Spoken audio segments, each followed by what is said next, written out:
like your brain craves pleasure just as much.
Yo, what is good? How we doing? How we doing, everybody? How we doing tonight? Did anything get announced today? Did anything pop off today? Anybody hear anything? I don't know. I'm trying to think where we may have heard something, anything about stuff and things as it pertains to predicting what's going to happen in the industry and all that other kind of stuff. Yeah, let's get into it. So how's everybody doing tonight? First and foremost, hope everybody's doing great, having a great start to your week, of course. Hope you're rocking out. What up, Nelson? What up, Zach? Got the snacks? Ready to attack. More of a Japanese state of play, yeah, which excites me because there could be a lot of different things in that. Sup, Ray? Oh, yeah, yes, there it is. Yes, state of play out of nowhere tomorrow. Let's see what happens. Yes. Steelers fan, what's up, coach? Told myself I wouldn't put the clown nose on, and here I fucking am. Yeah, I know, man. Darth Magus, what up? Last Soldier, time to rock indeed. Frederick Ray, you absolutely called this weeks ago. You said don't be surprised when we get... Well, that's what I was alluding to when I came in. Don't be surprised when we get a state of play just before the Game Awards so Sony can get ahead of a big... Yep. Here we are. Yep. Hit that like button, y'all. Not expecting anything, but I'd love a surprise. Absolutely. What's up, Barasax Man? Surge, how we doing? Tangible Mammal. PlayStation going back to the basics. Hope so. I hope so. Scott, Dove, haven't seen you around in a while. How we doing? We're due for some big announcements. Yeah, that could be one. Has been so dead, man. It feels so good to have Stifler. I know, yeah. Things are going good, Scott. Appreciate you being here, of course. Incoming Dirge remake. Would we get a Dirge remake announcement or a Dirge DLC announcement before we got the Remake 3 stuff? I don't know, maybe. Hit the like button. Subscribe to the channel if you're not already. You're probably already subscribed. If you're not, I don't know what you're waiting on.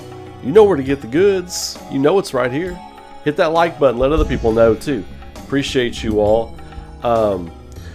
But who was it that was it? Oh, Frederick. So, yeah.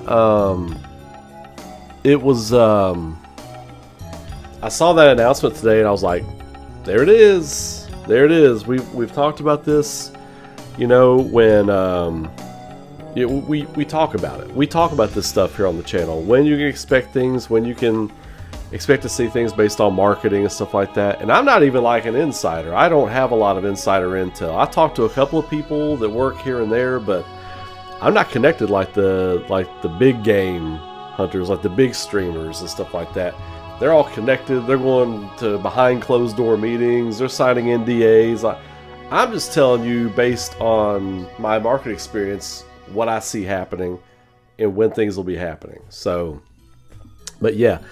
I will say the state of play was announced about 2 weeks before I thought it'd be announced. I thought we would get the state of play around Thanksgiving, just before Thanksgiving, but they're getting way ahead of it. They're getting way ahead of it, which is what I'm really excited about. So it'll be interesting to see like what there is tomorrow. I'm not saying we're gonna get Final Fantasy VII Remake stuff. But don't be surprised if we get the title reveal. Don't be surprised. Not saying we're getting it. I'm saying don't be surprised if we do. So I'm really excited about that. What's up, Secundus? How we doing? Trails and Sky first chapter. Can't wait for part 2. Yeah, dude. Like I can't wait to get into Trails. I can't wait to get into Trails. I'm really looking forward to it. If I ever get through my backlog. More than 40 minutes, it is a lot. But don't forget, state of plays can be really bloated with just trash. Like, they can just bloat it with just a bunch of, like, well, not trash. You know what I mean. Just a bunch of fluff, you know. So it could be bloated. I don't think we're going to get Resident Evil Requiem. If we get Resident Evil Requiem new stuff tomorrow, it's going to be because they've seen what the fans have been saying. That's why we'll get that. So,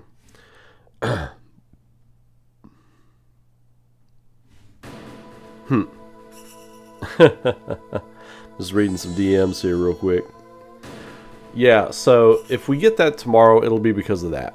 So, but a couple of you messaged me on DMs, have still messaged me on DMs. Join in the chat. You all do this to me every night. Come join in the chat. Be a part of the group. Don't have to keep it behind closed doors. Come join the chat. I'm not going to call names, but y'all come join me in the chat. I know you're watching. You're DMing me right now. So, but yeah, so thank you to everybody who messaged me and kind of gave me props for calling this. I don't know what this is about, but I know how these things work and how they've done it in the past, you know, and it's not like pulling anything out of thin air. This is what they always do. They always have a state of play or some kind of like event or like something sometime before the Game Awards. It's just like, I feel like everybody forgets it every year. Like, I feel like I'm the guy who doesn't forget that these things happen. I forget a lot of stuff. Don't get me wrong. I forget a lot of stuff. But yeah, so it is what it is. I just call it like I sees it. Maybe some more Elliot stuff. That would be cool. Adventures of Elliot would be very cool. There's a bunch of stuff coming out, independent stuff and whatnot. And it'll be interesting to see if we get any new stuff. Like for like some of those. What was that Parasite Eve ripoff? Parasite Mutant or whatever. Things like that. They're going Japanese, like heavy Japanese with this because of just the thumbnail they released. But that doesn't mean they can't do some Japanese indies. It doesn't have to be the big companies. I wonder if we'll get any kind of special announcements tomorrow. Any game announcements? Throw them in the chat. What is your game announcement you want to see tomorrow night? Craziest answers only. I'm talking, I want to see Qbert RPG. I want to see Battle of Olympus 2, Return to Olympus. Just throw them in there. Throw your craziest shit in there. Jeffrey Yan. Hey, what's up, Jeffrey? Welcome to the chat.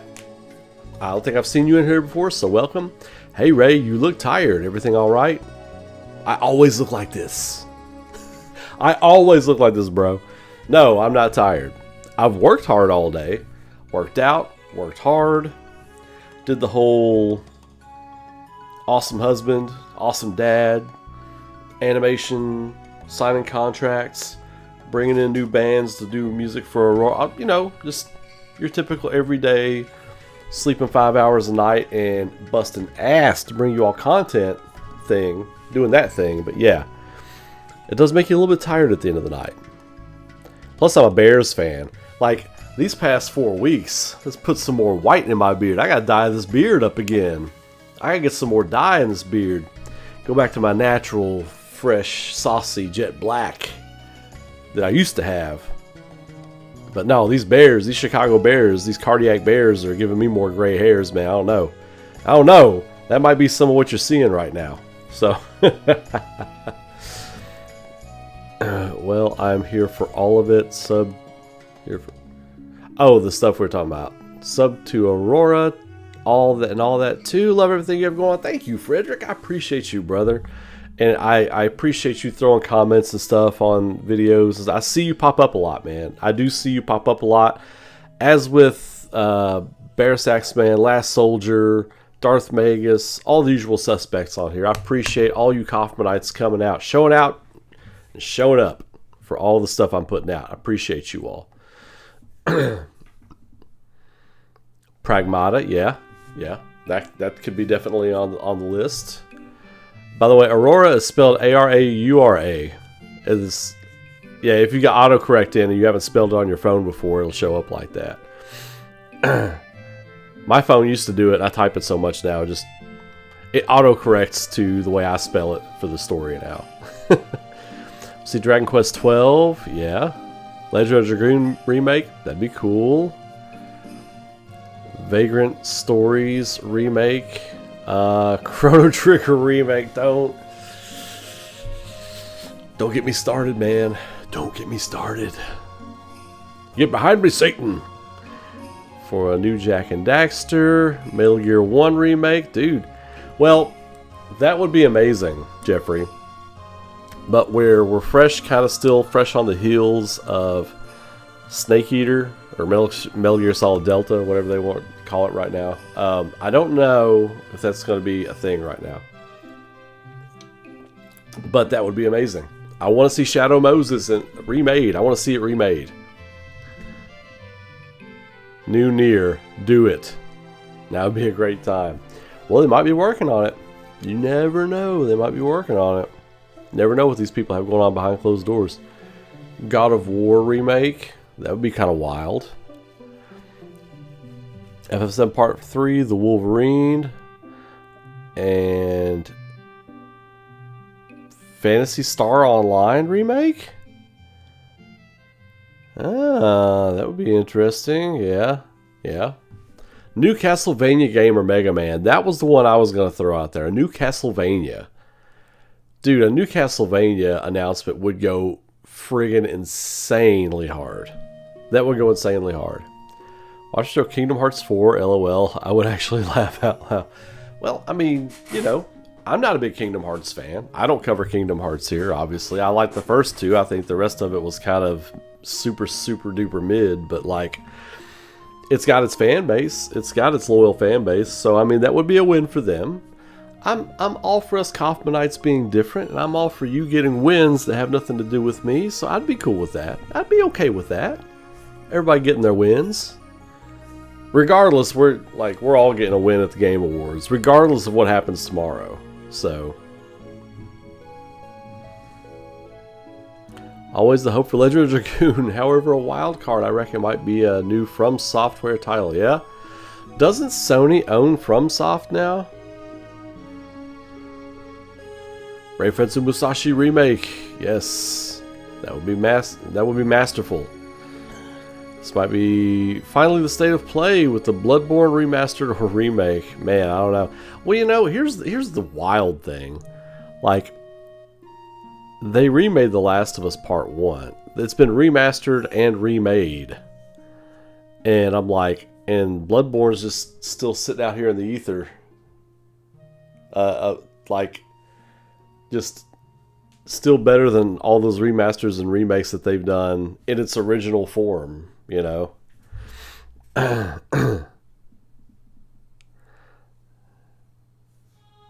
Yeah, I think we've only talked about Japanese studios, right? Well, God of War is not a Japanese studio. That one, we'll throw that one out. Max dude just got back from Japan. Look, like, these big streamers and these big content creators, they basically work for these companies, you know, and it's an enviable position. I totally get it. I totally get that, you know. I guess that's kind of the goal for some people. Like, be a professional fan, you know. That's not me. I just like to come out here and just joke around with you all and hang out.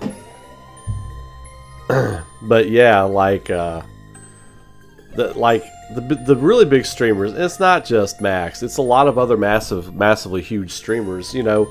It's free marketing for these companies. They give them 6 months out, give them a behind the scenes look, you know, and then they can talk about it on their channel. They get more subscribers, more views, more ad revenue, and the companies get free advertising. It's a win-win for everybody. That's just how the business of gaming works now. It also really, like, I don't know, for me it kind of kills the hype, because it's kind of got this, like, I don't know, this facade about it, you know. I don't know, because the big streamers, I can't get into their hype too much, because I'm like, how much is this is acting? Because a lot of this you knew was coming. Like, that's why I can't watch reaction videos anymore. Like, I don't watch reaction videos anymore, because most of the time I'm like, none of this is real. Like, especially if you're hopping up and down in the chair like a circus monkey or something like that, you know, like with the tambourines and everything, like, or a Jack in the Box popping out of a box. Like, I can't take your ass seriously. I'm sorry, I can't do that. But sometimes they're legit. Sometimes those reactions are very legit. Kingdom Hearts, because it would be funny if it got announced when nobody expected it. Well, that would be kind of when they do it, right? Xenosaga 1, 2, and 3 remastered. That's the one. I would love to see that. That'd be a day one purchase, and it would just go on the backlog. But that would be a day one purchase. Aurora RPG announcement. I can safely tell you that will not be announced tomorrow. That will not be announced tomorrow. We have delayed the Aurora RPG, actually. Work is postponed until next summer, when work will be started up again. We've got to get the OVA and the new issues of the books and all that other kind of stuff done first. And more merch and shirts and all that other kind of stuff. You all will know about it first.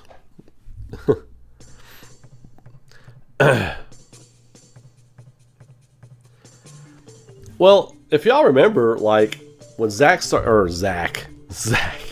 Max started talking about Genesis a few years ago, he hated Genesis. He didn't want to talk about Genesis. And then I had a couple of hot Genesis videos that came out, And there was some stuff I said specifically in my videos, and I didn't watch his videos, but people were coming and telling me, it's like, look, he talked about a couple of things you talked about in your video. All of a sudden, he's talking about Genesis. And I was like, man, whatever. I don't care. But yeah, man, I mean, I don't know. It's one of those things where I don't fault him. Or any big streamer. This isn't just him. It's any big streamer, any big content creator. Like, you grow to such a large size, I think.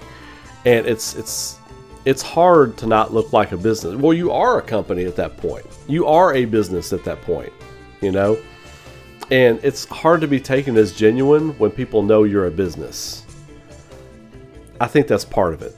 You know, people like genuine natured things here. And that's what I try to provide. But, you know, if I get to a point, probably won't happen, but if I get to 100,000 subscribers, even 1 million subscribers, something like that, people would look at me and be like, nah, man, it ain't hitting like his old shit did, you know, or, oh, man, nah, he's in it for the paycheck now.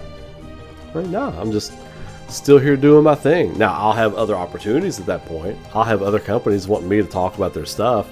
Except for Square Enix. Square Enix, some of their creators there like me, but they don't like my channel very much. You know, I don't shill. I love their stuff, but I don't shill for them. Like, I'll call bullshit, and they don't like that. So, anyway. But yeah, it's when you grow to such a point, it's hard to be taken as genuine when you are a business. But I still think some of those bigger people are still genuine. So, anyway, not the tangent I want to get off onto tonight, but Grand Stream Saga re-release, I'd be in. That would need to be a shadow drop. Shadow drop that one for me, please. Shade Studios back in effect.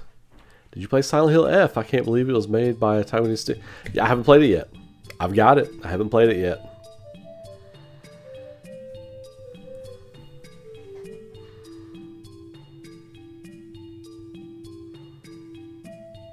Right, yeah.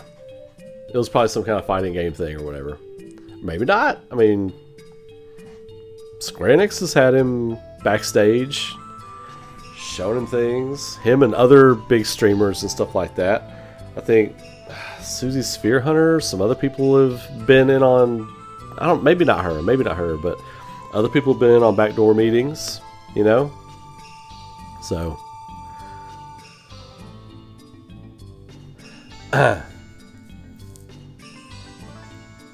What's up, Equally Terrible? What up, Chris? We're getting Fallout 3 remastered before Grand Theft Auto 6. I don't give a fuck if Grand Theft Auto 6 ever comes out. I'll be honest with you. I don't give a shit. I don't give a tiny bird shit on my car flying by about Grand Theft Auto 6. I just don't. It's going to be big business for the industry. Well, some of the industry. But for the most part, I think it just kind of exposes the industry in a lot of ways. There's a lot of like fearful studio heads right now. You don't lead with fear. You shouldn't have a fearful studio head afraid to put your product out. You should have a Dan Quinn studio head going for it on 4th and 10. I want a studio head that goes for it on 4th and 10. Not these people that punt on 4th and 6 inches. I don't want that. I want these people like Grand Theft Auto 6 is coming out. Bet. We're coming out the same day. Fuck them. That's what I want. I'd go buy that game. Fuck it. I don't even care if I never heard of that game. I'm buying that game. Tell you what. I'm going to start a thing right now. Whatever game comes out the day Grand Theft Auto 6 comes out, I want everybody to try and go buy another game that day. Buy another game that day. Show these studio heads you don't live in fear. You put the work in. You go hard. You push back. You got a backbone. You sack up and you go out and you take care of business.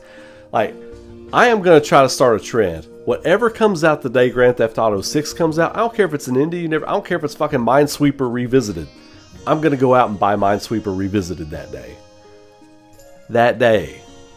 Matter of fact, I'm gonna peel around when they do finally announce whatever the 2027 release date is going to wind up being for this game. Whatever it is, I'm going to go find a good game. I'm going to buy it that day. Because I'm not buying Grand Theft Auto 6. We need to show the industry, some small to large level, that you do your business. You let everybody else worry about their business. So, that Grand Theft Auto 6, I know it's a button for me. I know it is. I'm sorry. It's just like, I just find it hilarious how the whole industry is just like, and these are people that are making banger games. They're like, oh, when's Grand Theft Auto 6 coming out? We can't put our game out then. Fuck that. Put your game out. Stop being a bitch. Put your game out. God, shut up. Do it. That's my button. That is so my button, man. I can't stand spineless people making business decisions at these multi-million-dollar companies. I can't stand it. You should shill for this live stream, equally terrible. I love Capcom. I don't shill for Capcom. Let's not forget. Like, I've been very critical of how they're handling this information release stuff for Resident Evil Requiem. I'm very critical of it. I think it'll be great, but I liked Grand Theft Auto Vice City, and I think I played a little bit of Grand Theft Auto 4, but Vice City was my favorite. I think I did play San Andreas, but I fell off after that.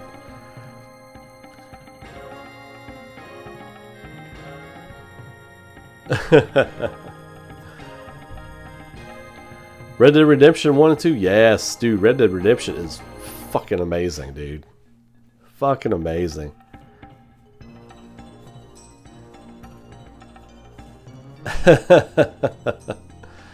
Like what you like, man. Phantom Blade Zero release date. Hey, what's up, Tangible Man? Well, Phantom Blade Zero, yeah, that's another one. Like, everybody was hyped when it was announced and everything, but now it seems like one of those games that, I hope it's not like Lost Soul Aside. When Lost Soul Aside was announced, everybody was like, oh my, even myself. I was like, this game's going to be amazing. And it was a turd. It was a turd. I hope that doesn't happen with this game.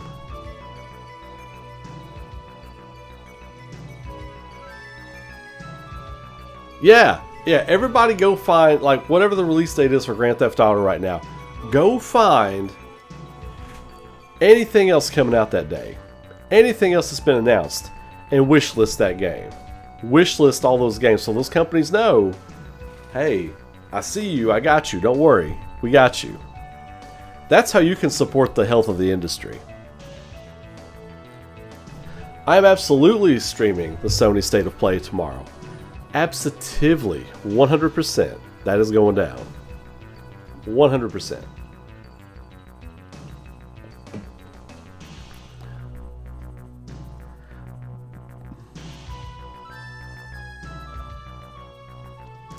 No, Tangible Mammal. We're changing the game. We're going to change the game.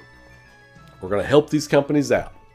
We're going to help these companies out. We're going to buy the games that are announced that are going to release on Grand Theft Auto 6 Day. I'm buying any other game but that. Putting my foot down. You too can make a difference. You can buy Grand Theft Auto 6. Go buy you a $10 indie game. Go buy you a $20 indie game too. Dude, just do it. Just do it. It'll be fun. It'll feel good. You'll feel an altruistic energy wash over your body. It'll feel amazing.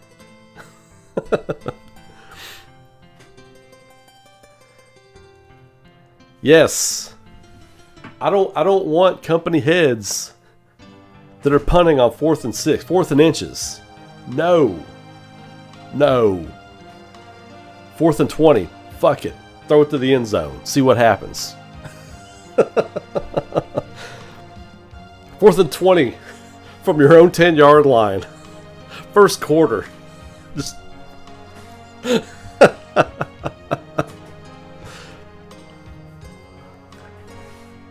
Minesweeper 2, Pitfall. Pitfall Remastered. Superstar Fairy River Twinkle Deluxe EX. Squared Alpha Edition.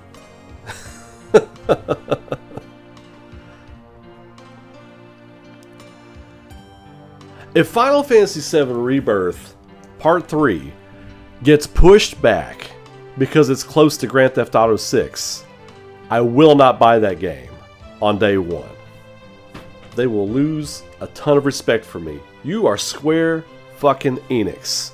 You put that game out when you want to put it out. Now, in their defense, they have not announced a release date yet. So they're kind of in the clear on this. I'm talking about companies that have already like, oh, I gotta move my release date around. The big bully's coming for me. I'm gonna hide my lunch money. No, I refuse.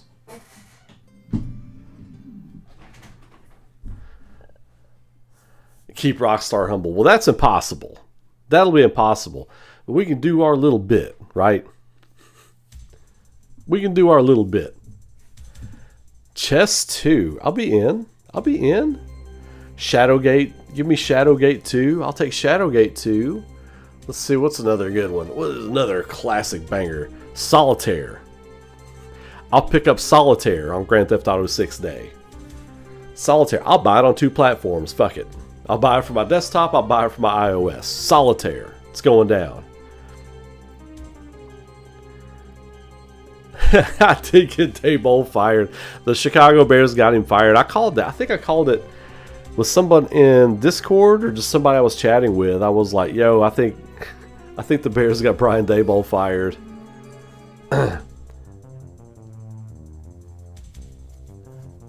Yeah. There was no punter on Madden. That's an open roster spot right there. Dragon Quest 12 would be amazing. I would love to see Dragon Quest 12. Absolutely.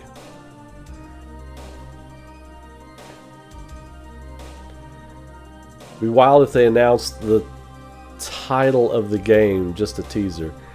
Like if it was just like, just put it on screen. You think they can make Stray 2? They can. Yeah. Stray was it? I didn't play Stray. Or did I? Did I play Stray? Was there a demo for that? I feel like I played something of it. I know I didn't buy the game, but I feel like I played a bit of it. Maybe I played a demo just out of curiosity.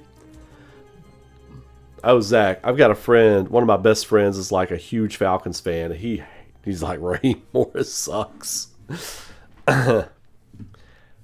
Illusion of Gaia. A pixel remaster of Illusion of Gaia would be awesome. That would be awesome.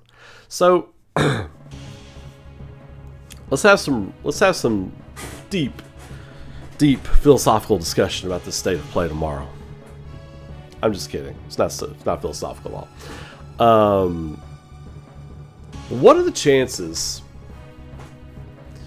I know Capcom's working on Resident Evil Requiem, the next Resident Evil remake, whatever that's going to be, whether it's Code Veronica or Zero. I think it's going to be Zero. Whether it's one of those. We know they're working on Pragmata. They're working on some other stuff. Always working on Monster Hunter stuff. What are the chances we get a tease for a new Devil May Cry game? I think they're going to remake Devil May Cry 1. I have got nothing to base that on. Just a feeling in my bones that Devil May Cry 1 is going to get a remake. And we could see something about it within the next year or two. But what are the odds we see like something for Devil May Cry at this state of play tomorrow? Onimusha, thank you.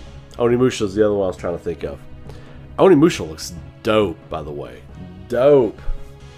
That might be a drop whenever I'm playing and play when it comes out. What's the release date for Onimusha? Has it got one yet? I think it does, doesn't it?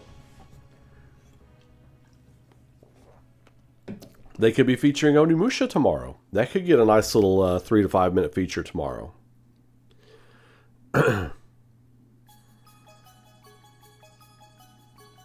Will we see FF7 Part 3 at State of Play? It wouldn't surprise me. I'm not going to tell you that we're going to, But don't be shocked if we do. Because here's my thing. Like, what we've talked about before, what we talked about a month ago, right here on the channel, I think it was on live stream, is that, you know, the Game Awards Inc. has contracts with all these different companies. That's why you haven't seen Dick from Resident Evil 9, because they're going to show some stuff at the Game Awards most likely, or something Game Awards affiliated.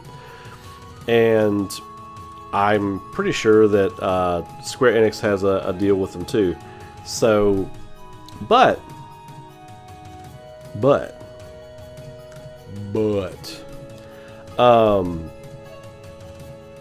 if Sony has like even a 3-month or 6-month exclusivity for the Final Fantasy VII Remake Part 3, they could have first dibs on showing something like a world premiere.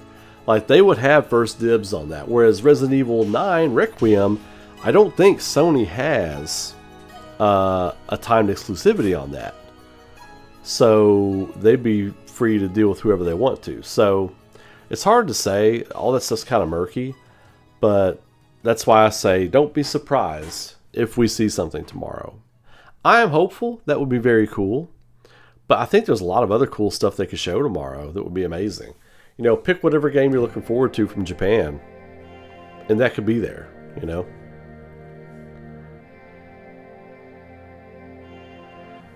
Final Fantasy 13 could go to PS4 or PS5.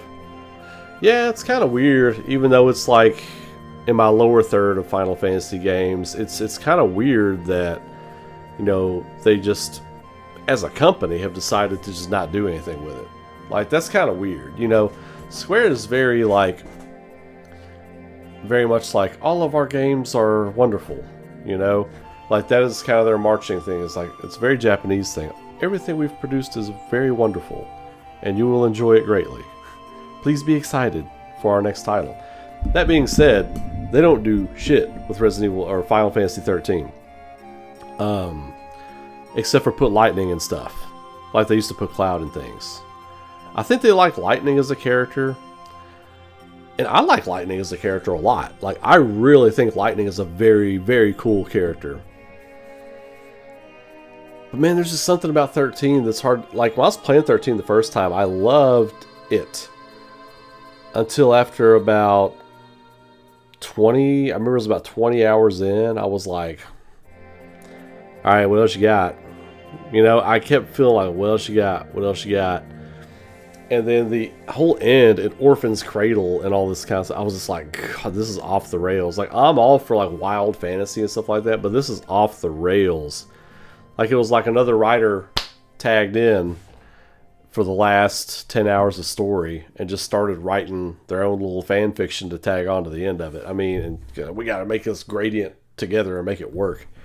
That's how it felt to me. And, you know, I tried Final Fantasy 13 too, tried to give it a chance, but I still had a bad taste in my mouth from Final Fantasy 13's ending that I was just like, alright, whatever. And then that was pretty much it for me.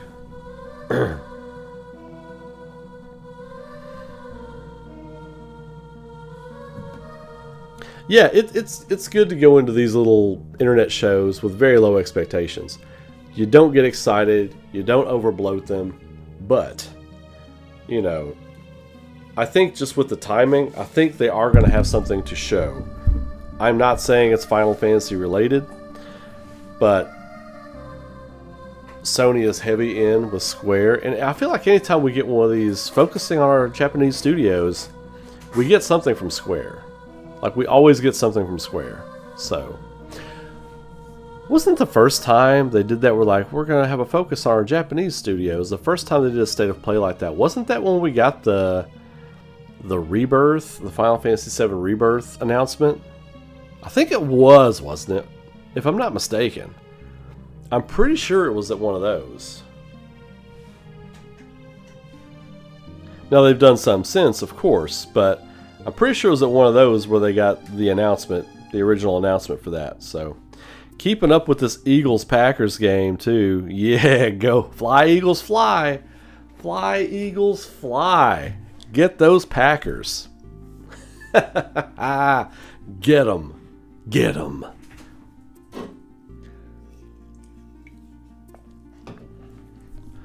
Sony is showing Chrono Trigger. Be still my heart. I hope you're an insider. New York, Atlanta, Chris. If Chrono Trigger is shown tomorrow, I'm going to find where you live. I'm going to show up. I'm going to kiss you right on the lips. Be like, you called it, baby. You called it. I'm just kidding. I'm not going to do that. But I will give you a crisp high five. I'll give you a crisp high five. FF9 Remake. 10-7 now. Ah. Pack ain't dead yet. Nah. Just push them down the field. Just how'd they get their touchdown? See, how'd they get their touchdown? Packers. Good, it wasn't Jordan Love. He's a bum. He's an overrated bum. Good. Good. Alright, cool. Cool. Anywho, how much time is left in that game? Oh, we're almost done. Eagles just got to go down and score another touchdown, and then we'll ice this thing. Ice, baby. Dude, like, what we've talked about before, Square Enix has, like, such just a pantheon of games. So does Konami. So does Capcom. And that's what I want to talk about during this stream. The Dark Horse. Konami. I think Konami's putting themselves in position, putting pieces on the board to be a dark horse player in 2026 on. I think Konami is ready to come back. I think Konami is set and ready to get back in the game. And a lot of publishers have been like living the fat cat life for a little bit. But Konami's got some heavy hitters. And I think, here's the other thing too. I think Konami has heavy hitters that would resonate with gamers today that don't necessarily know their work. They've already proved it. They've already proved it with Silent Hill, with Metal Gear. They've already proved it. Castlevania would hit. Right now, with Silksong and games, even smaller games like Chronicles of the Wolf, stuff like that, you think Castlevania wouldn't hit like a mug right now? Castlevania would knock socks off right now. A strong Castlevania, Metroidvania type Castlevania game would kill right now. Slaughter in the market. And I think we could be getting ready. I think we could be getting ready for something from Konami. I really do. Could see it tomorrow. Could see it tomorrow. I'm really excited about that. FF9 Remake, from what I understand, is not canceled. And the game has been vaporware anyway since those NVIDIA leaks, but I was talking to, there were a couple of people there that they were affiliated with Square Enix that were like, yes, it exists. Yes, it was getting made. And I have not talked to those people for a while. That game was absolutely in development, but I think it still will be. I think they're shelving it for right now, but it's a mainline Final Fantasy title. And let's not forget, Scott, I don't think you were around for this last conversation we had about Final Fantasy IX. The whole thing around Final Fantasy IX, even the animated series, has been this weird missing persons mystery. If you all remember in 2021, Final Fantasy IX had an animated series that was in development. There was that French animation show where they were getting ready to showcase footage of it. We were waiting that weekend. We were waiting for this images and stuff to surface. And it was just erased from the internet. It was happening. We were talking. A lot of us were talking about it. We were waiting to see footage. And then just blip, just gone. No one ever mentioned it again. It was the weirdest shit, dude. It was the weirdest shit. And it was wild, man. It was wild. So everything about Final Fantasy IX right now, and in the past 4 years, has just been like Twilight Zone.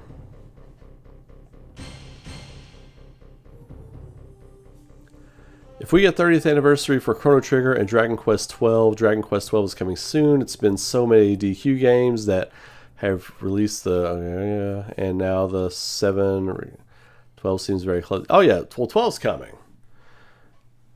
I have no idea when they're going to drop that. They could drop it tomorrow. That would be a fine one for them to drop tomorrow. Square has had terrible studio management in the past. That's been well documented on many places online. But I think one of the things they're trying to get right now is I think they're trying to get proper studio alignment. I think they're trying to plan out their next 5 to 10 years. I think they're trying to get it planned out, trying to figure out what their projects are. Everything they had going that wasn't Final Fantasy VII Remake or other smaller HD 2D remaster titles, I think all that stuff got put on hold so they could plant their feet and figure out where they want to go forward. These HD 2D remasters don't take the manpower that your AAA titles take. So a lot of these AAA titles, like Forspoken, was a big loss for them. All the Crystal Dynamics stuff, everything from that studio, when they started selling off their studios and their IPs and stuff like that, it was wild when they were doing this whole restructure. And I think next year we're going to start seeing the beginnings of them laying that new foundation. I think they're still finalizing things right now. Either that, or they've been finalized for a little bit, and they're just getting to work on these new projects, and they don't have anything to show yet. I think next year we'll see a lot from Square Enix. As a matter of fact, bookmark that I said that right now, because next November I think we're going to start seeing a lot from Square Enix.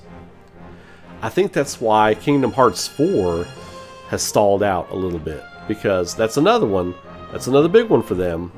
Even though it's niche audience, it's a very big one for them. You know, they probably slowed their roll on that to figure out everything that's happening with the company, reset, reboot, get your feet underneath of you, get moving. Next year, show your stuff.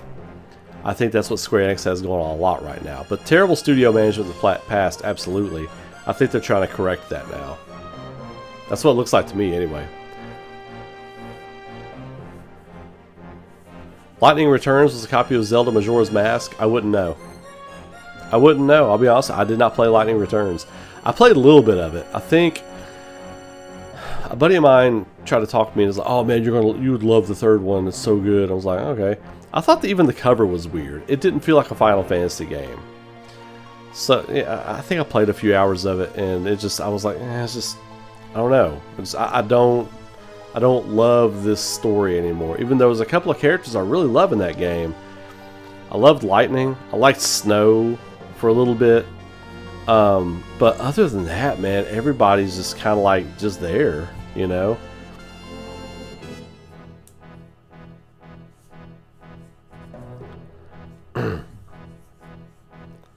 Persona 6, yeah, that's a popular one I've been seeing. Metroidvania can still hit good, man. That new Prince of Persia, Persiavania was really good. I did not play it. I heard that was really good, though.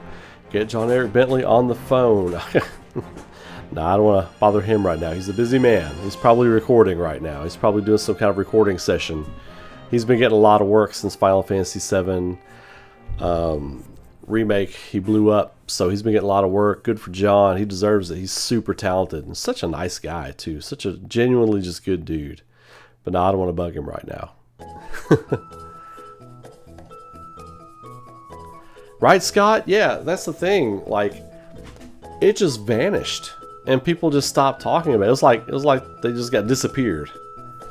It was very weird. Austin Lee Matthews for Final Fantasy IX news. You know, if I was gonna cast Austin Lee Matthews as a character in Final Fantasy IX, I think he would make a good Steiner. I think he would make a very good Steiner. I do. I really do. The FF10 remake has been out there in the wild for a long time. Final Fantasy X remake's been in the wild for a long time. I don't know if there's any substantial evidence to back that up.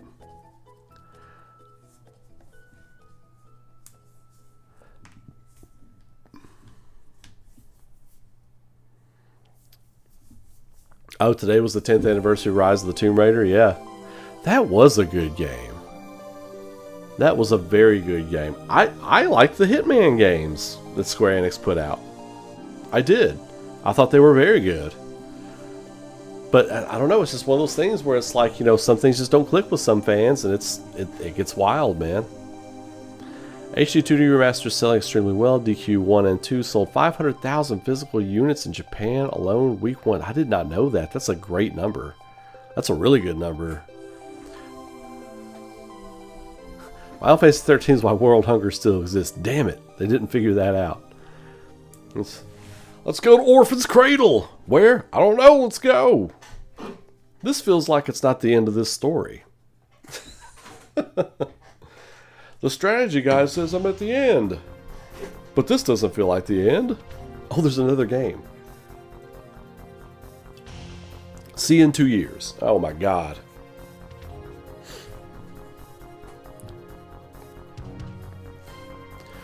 Still seem to be restructuring because they are laying off. Yeah, a lot's coming. Just seems to be a management issue. I couldn't get into 13 at all. Either just didn't vibe with me. Loving Tactics though. Tactics is a masterpiece. Easy to love a masterpiece. And Final Fantasy Tactics is that. The voice acting just adds to it. It really does. Executed Order 66 on that show they did. Well, and it's wild that, I don't want to sit here and act like I'm defending some of Square Enix's recent actions either. Because I don't. We talked about this a little bit the other day, but like Square Enix, the way they're implementing AI and stuff, they're saying it's just for like, bug fixes and troubleshooting and stuff like that. I doubt that's all they're using it for. I'm sure they're using it to develop stuff. Hell, Disney came out and pretty much said we're gonna have some animated series that we make with AI. Where's the pitchforks and torches for these companies? I saw. Well, I have seen lots of people. I've seen lots of people out there, push back against AI, and rightfully so. AI should not be making your art for you. It should not.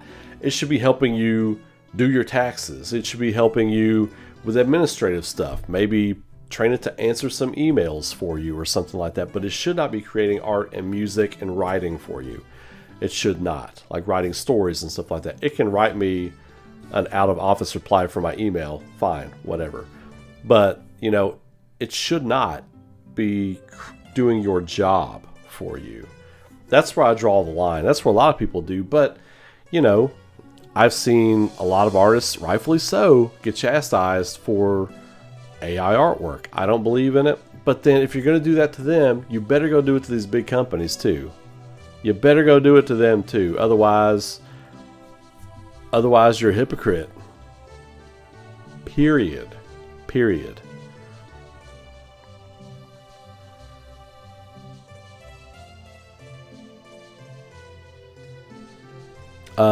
Explain this to me, Ray. People that don't seem to like remakes think they ruined the original. Yeah, I don't understand that. I think what that is, Rain, is a lot of people get excited about their favorite story getting remade and want to experience that. Want to experience the story that they enjoyed remade with modern technology and sensibilities and stuff like that, as far as like design aesthetics and like gameplay and everything. But then they feel betrayed.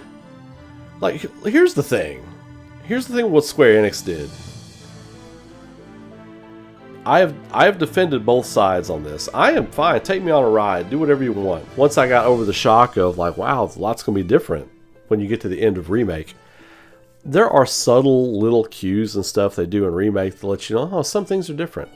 But then they smack you in the face with the last 2 hours of the game. It's like, whoa, no, everything is different, Like, but leading up to the game, they didn't really show you those things.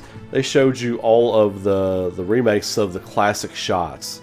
They went through a boss battle with Airbuster, all this other kind of stuff. It's like, yes, oh my god, these people were so excited.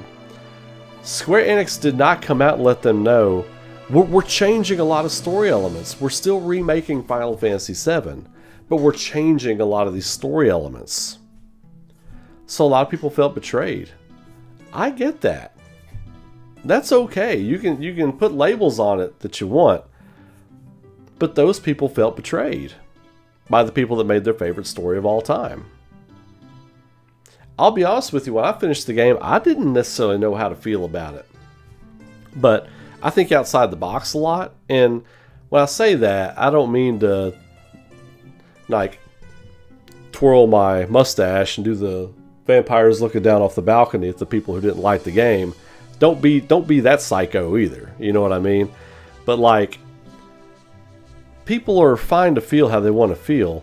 Like, people not liking remakes and remasters and that not ruining the original game, that goes two ways too. That's also like, well, these people's hate for that game doesn't affect your enjoyment for it, doesn't affect my enjoyment for it. We can have a conversation about it, but at the end of the day, it doesn't affect my opinion. My opinion shouldn't affect your opinion, unless you're looking for a review on something like that, which I barely do them anyway.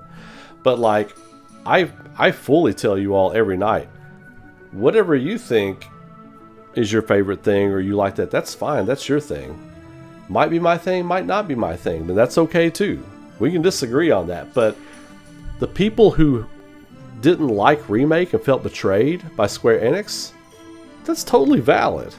That's completely valid. Now, I enjoyed it. I enjoyed Rebirth immensely. Like, once I was prepared going in, knowing things are going to be different and they're going to be handled differently, maybe even out of order, and we're going to get way more Sephiroth because they know he makes money and all that kind of stuff. Like, I understand all that now.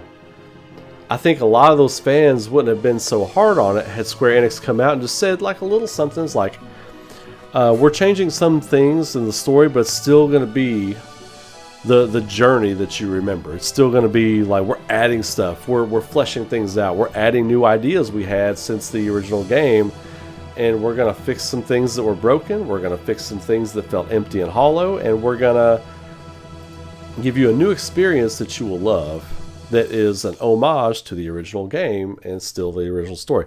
Had they done those things, they would have gotten all the flack and backlash, and Rebirth would have sold much better. So at the end of the day, it was actually a really bad business decision to kind of try to mislead people, because it reflected in the sales for Rebirth. It did. The numbers are there. There's no denying that. The numbers are there. So yeah, that's a very we could do like 2 live streams discussing that and bringing in guests and everything. We could do the whole thing. I like 13 and 13 too, but thought Lightning Returns wasn't a great game. It brought in some bad mechanics, took away party play, and so it kind of just fumbled the conclusion. Yeah, I get that. That's kind of what I've heard about the game too. It's kind of what it felt too when I played a little bit of it. The mechanics were clunky for me. Like the in-game battle mechanics felt like they were just like, I don't know, like an afterthought, for lack of a better way of saying it, I guess.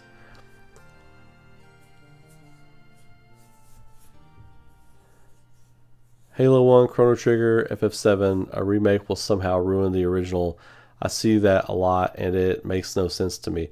Well, I think a lot of times, too, if you're just gauging people just typing characters on social media or whatever, that's not, you can't go by that. Have real conversations with real people in person so that you can get a vibe for them and so they can flesh out what they're trying to say. It's hard when you're talking to people on social media because a lot of people don't know how to type or spell or talk. And so, like, it's so hard to convey thoughts. And that's why I like coming out here and just talking to you all with my face on the camera. There is no construing where I'm coming from on things. So you can understand me clearly. This is how humans are supposed to communicate. But when you can't talk to people, and this goes deeper than just video games. This goes about ideals, this goes about politics, this goes about world stuff. When people don't sit down and talk to people face to face about how they feel about things, then everything gets construed and misunderstood, and everybody's mad at each other, and they start flinging shit at each other, and it's just like, it becomes Twitter. So when it comes to things like that, disdain for remakes or whatever, these people that come out online and say they hate this about that or hate that about that, a lot of times if you were to talk to them, they didn't completely hate their experience with that game. They hated some things that they did with it.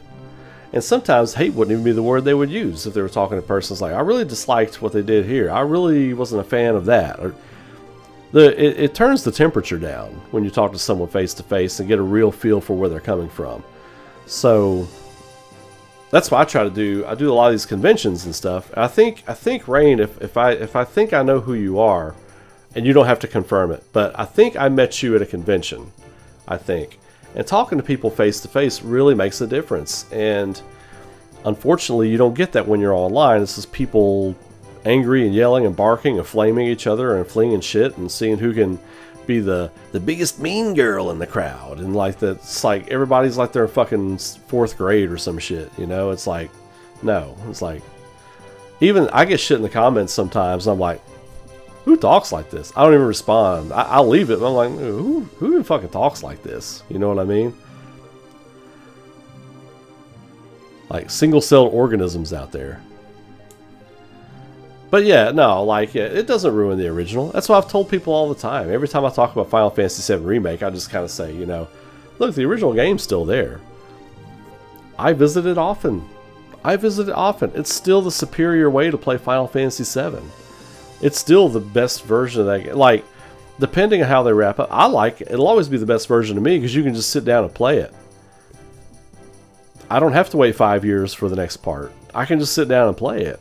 It's still wonderful. The materia leveling is way more satisfying in the original game. Summons are way better in the original game.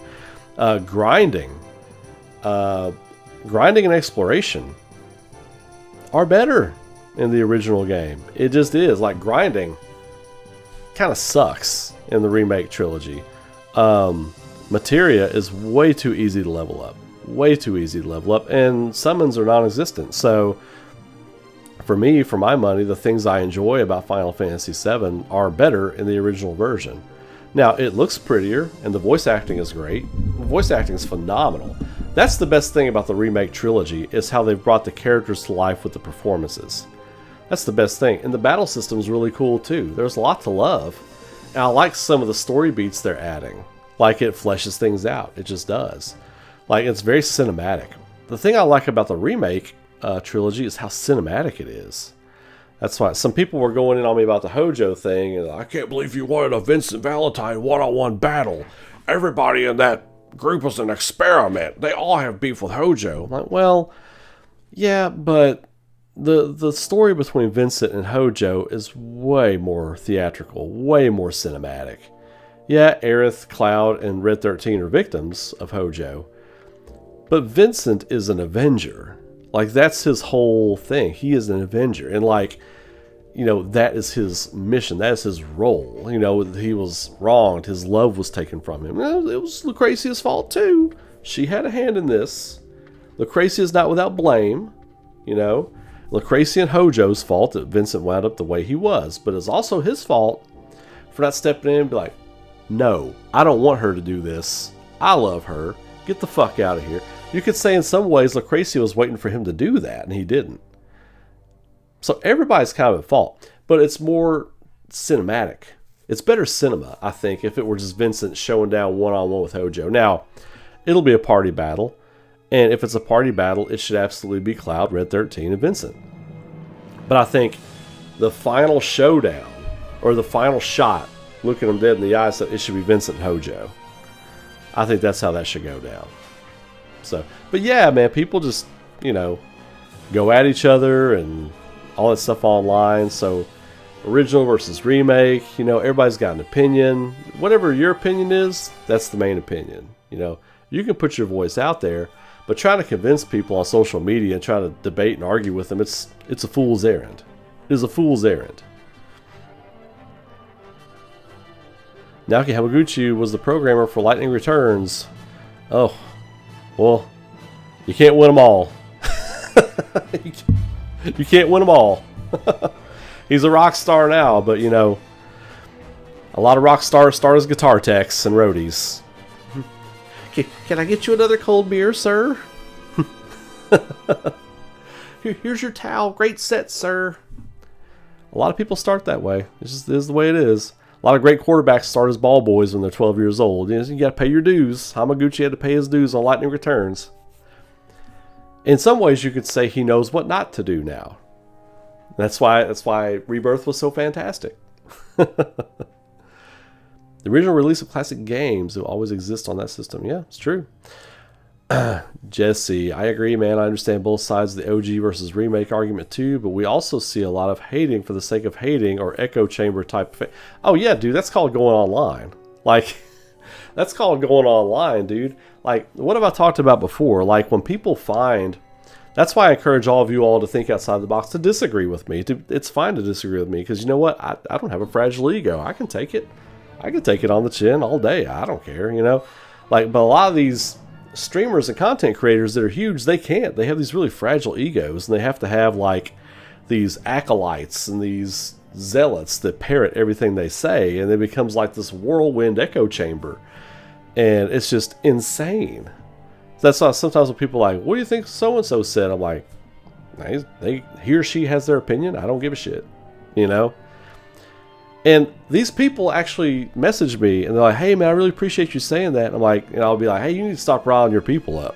Like, someone, I'm not going to say who it was, but a streamer messaged me a couple of weeks ago about something. It was like, hey, I like that you're out here trying to lower the temperature. I'm like, why are you trying to turn the temperature up?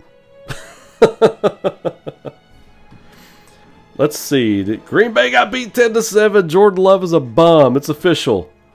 It's official. Jordan Love is a bum. You heard it here first on national television. Oh, it's not over yet. It's not over yet. Okay, it's not over yet.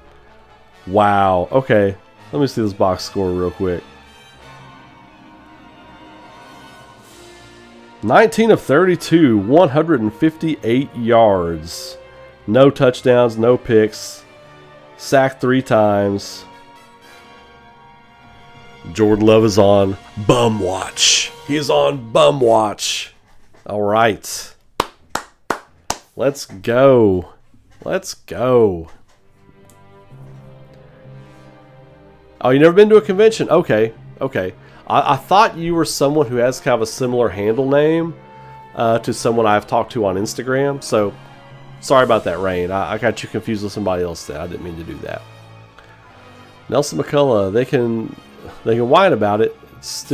I'll still enjoy it, and thank them very much for letting me remember how happy I was when I played the OG. Yeah, that's a great way to look at it. Can't really put a price on that. Yeah, dude, the memories will always be there. Peace to you, Murray. Vincent also probably feels that he could have prevented all of this to begin with. It's Vincent's baddie to beat. Yeah, like Vincent feels responsible for everything. He feels responsible for the whole Sephiroth thing, and he could have stopped that and whatever, you know. Envoy of Justice. I like that you're all caps, man. I like the backbone there. I love that. Is that Orin as your avatar? Even better. Even better. The most backbone Final Fantasy character of all time. Even in death he wouldn't die. I gotta come back. I gotta make sure my ghost has to roam and make sure that everything is okay. The remake is made with a balance of appealing to the OG fans while providing a fresh experience of new incoming fans. Yeah. Yeah. That's all it is. And it's still the same story. I mean, it's at the end of the day, the bones are still the same of the narrative, you know? There will be no redemption for Sephiroth. There will be no redemption for the greatest video game villain of all time. Can't do it. Disagree with you, Ray. The Bears suck. Well, it's okay to be wrong. You're on my stream, baby. This is Ray's world.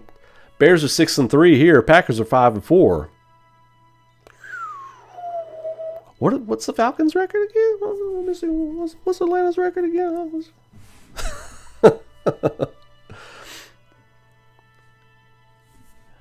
Agree with you, Ray, and everything. Thanks. I love them both, but I was totally sold it was going to be a 1-to-1 remake. See, that's what I was talking about earlier. And agree, I think the shock turned a lot of people off. Releasing the game and sequels hurts too. Yeah, see, that's what I was talking about. Is like, you know, A lot of people felt very betrayed by that. And I see their point. I see their point. I like the direction. I like what they're doing, but man, you know, you're totally valid for feeling that way. And I know a lot of people who felt that way. They felt like the rug was pulled right out from underneath of them. And the reason I talk about marketing so much on here was because when the lead up to Final Fantasy VII, when I got to the end of Remake, I was like, this is not what they marketed. This is not at all. Like, if they had even put something in the messaging for the marketing saying something like a fresh new take on the Eternal Classic, or something like very Japanese translated to English like that, you know, experience the Eternal Classic with an all new reimagining, or something like that. There was nothing like that. It was Cloud on the motorcycle chase. It was them fighting Genova. It was all this other stuff. And then the release day trailer was like ended with Zack standing in front of the dome. If they'd want to be transparent, they would have released that trailer a month earlier. Be like, what is this? That's new. You know, give people a heads up. They didn't do that though. So that's why I say, you know, they're valid for feeling that way. B-Pace agreed. I'm glad Hamaguchi is in charge of part 3. I was so impressed with Rebirth. Yeah, man, Rebirth is dope. So dope. Have you ever heard of Ajay? No, I haven't heard of that. What is that? Oh yeah, dude, Auron is so dope. He's my favorite Final Fantasy X character, and it's not even close. Like, I love Yuna. Yuna is like one of the, like, for me, Yuna is up there with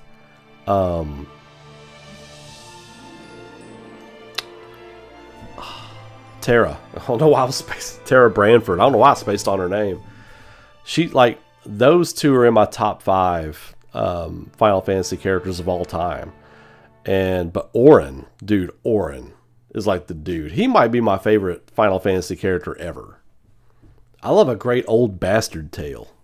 I just love a good old even before I was an old bastard, I loved a good old bastard tale.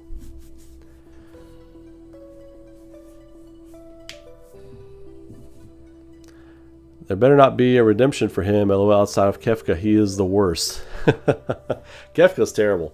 Kefka's just like, Kefka is evil and murderous, and he's also that kid that would kick your chair or kick your seat on the airplane. That's Kefka, you know? Sephiroth is the dude that'll sit there and look at you the whole flight. You sure you're going to eat those peanuts? Can I have that drink you want? Yeah, I'll take that drink. These are my peanuts now. Okay? You cool with that? As a matter of fact, sit here in the middle. I want the window seat now.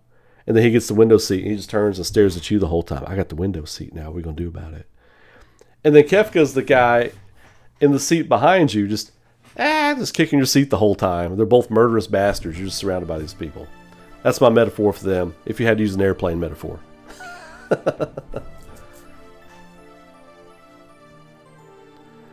3 and 6, brother. Okay. I saw a deathmatch between Dante and Clive wins on the video. I don't agree with that. I like both characters, but it is what it is. Well, Dante's almost unkillable, so that's like, you gotta throw that out right away, you know? And Dante has the power of Ifrit. He has the power of Ifrit, so he's got a bunch of other demon powers and stuff too. Whoever made that's some recency bias right there. I would throw that opinion right out the door. Though I do like Clive a lot. Too bad he wasn't in a great game, but Clive is a great character who deserved a great game. Same story, new twist. There you go. That's all they would have had to do. Square was candid from day one for FSN Remake. It wasn't a one-to-one remake. They stated day one remake would be Midgar only. Well, no, that's not what people are talking about, Chris. They're talking about just the story beats in general. No, they didn't say day one it was Midgar only. Did not say that day one. That was during the E3 thing. Like when they did the E3 feature, they mentioned it during the E3 feature, but that E3 feature was not day one. And not only that, but they did not come out and say, we're going to be changing story beats, we're going to be doing this and that, you know, we're going to take some liberties with this and that. They didn't say that. They said the first game will just be in Midgar because we're creating such a massive experience. It's going to be 100 gigs of all Midgar. And so people are like, oh my god, we're going to get to explore all of Midgar. It's going to be crazy. And again, that wasn't what we got, you know. So again, I love the remake saga so far. I'm all in. I can't wait to see how they finish it. All the little subtle story beats that they expand upon and stuff like that. But what I'm saying is the people that voiced their opinions that didn't like it, they're validated in their opinions. That's valid. I don't discount anybody's opinions because your opinion is your opinion. It's not my opinion. You know, whatever led you to have your opinion, that's your opinion. That's what being open-minded is. You have to accept the opinions of other people. Like, if you look at being open-minded and thinking outside the box as just like, you have to think outside the box the way I do, or you have to be open-minded the way I do. Well, that's closed-minded. That is what closed-minded is. Like seeing things only how you see them or how you think they should be. The world is very diverse. It has many different peoples, many different loves, many different hatreds, many different opinions. And you just have to manage the people that are in your world and, you know, respect their opinions. So that's kind of what I try to do here, you know. We can disagree. Sometimes we disagree vehemently. Vehemently. I disagree vehemently with Final Fantasy VIII Defenders. That game is terrible. But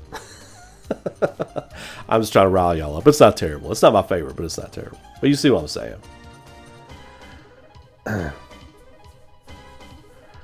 You can't expect a 1-to-1 remake if part 1 turned a 4-hour story into a 30-hour game. Well, yeah, you can. Yeah, you can. Like, I'm not talking about a 1-to-1 remake. That's not what anybody's saying, Chris. No one's saying a 1-to-1 remake. Like, the changes they made to the story go beyond people just wanting a 1-to-1 remake. That's not what that's about. You know, they added a lot of fluff to areas, especially in Remake. There was a whole lot of padding in Remake.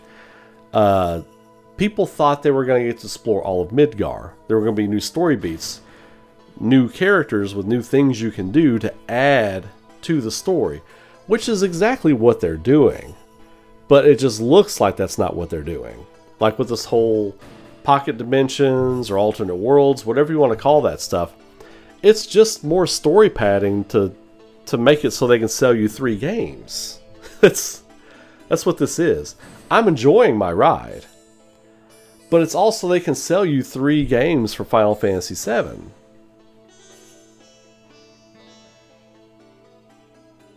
Secret's out. Cat's out of the bag. And I'm fine with that. But a lot of people had a problem. They were like, well, Midgar didn't need to be 1 game. And it didn't. Midgar, like, if you could have explored all of Midgar and done some different missions and all that kind of stuff, which I still got a lot of time out of that game. But there was a lot of padding too. Like, at the end of the day, you could have taken out a lot of that padding. And Midgar, you depending on how big the final game is, I think there's a world where you could have done this in 2 games, really. She is a K-pop star. Who, Yuna? Now, Final Fantasy X too, that abomination made her a K-pop thing. That's not what she was in Final Fantasy X. She was a deep, multi-layered character in Final Fantasy X with a lot on her shoulders.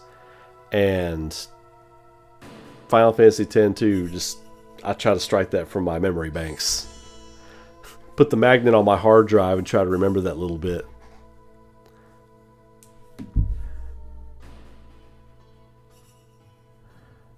Dude, Envoy of Justice, that's a great way to describe Auron. He's like Piccolo.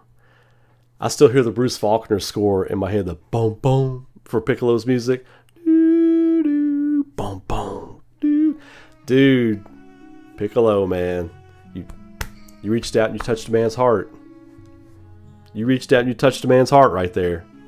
Now I'm going to have to watch some Piccolo highlights on YouTube while I'm doing my stream tonight. Kefka is Final Fantasy's Joker. Yeah, yeah, yeah. I mean, exactly right. It's the 64-yard field goal to tie. Close game. Packers go down. Jordan Love is the second coming. The media wants Jordan Love to be the second coming. He's mid. He is so mid. Like, I love when people get on Caleb Williams. Like, well, look at the defenses he played. Well, look at the defenses Jordan Love played. When he plays a good defense, he puts up 7 points. There you go. And you've got like this vaunted defense that's holding the other team to 10 points and you can't win? That's mid. You give Caleb Williams Green Bay's defense? Are you kidding me? That man be beating people 35-10 every game. Every game. So I'm glad Monday Night Football put to bed the Jordan Love critiques tonight. He is a bum. I remember an interview before a remake came out where they said they were all working on it and realized that the Midgar section was done and decided to go ahead and release it. I don't remember. I thought I saw that in a video, but I don't remember if that was a video from like a reputable news source or like a streamer talking about it. I can't remember. Equally terrible, but that sounds familiar to me. Where it could have ended. Yeah. Well, I think they wanted to. I think the original plan was them to push up until Aerith's death. That was going to be the end of game 1. I had originally predicted that was like when they were like, it's going to be. There was a rumor it was going to be multiple games, and I was like, well, they're going to do a trilogy then, and I thought they might try to push up until the end of disc 1, which is when Aerith dies, and then. But people misremember a lot of Final Fantasy. It was 3 discs, so it's going to be 3 games, right? Well, the third disc is a lot of cleanup and then going to the final battle. So you could probably put Final Fantasy VII on 2 discs, but there's a lot of cleanup, a lot of extra end game stuff you can do, and then you go to the final battle. I think you go to Midgar and then you go to the Northern Crater. I think those are the main beats, and you can go back to other areas and stuff too. But yeah.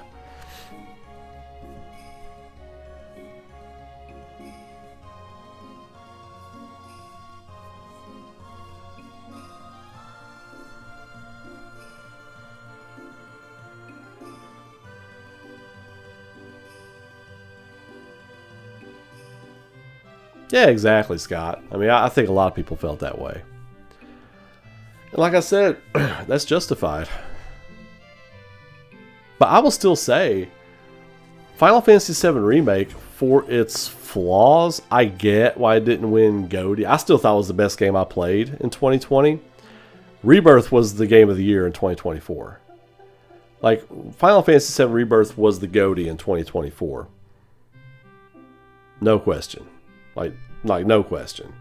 For me. There were other games that came out that were really good, but Final Fantasy VII Rebirth was the best game that came out. But it's going to be a Lord of the Rings situation. They know they're going to have to, GOTY for 2027 will be Final Fantasy VII Redemption. I'm going to keep driving that to the ground until they prove me wrong. Like, they're going to release, like, it's going to be some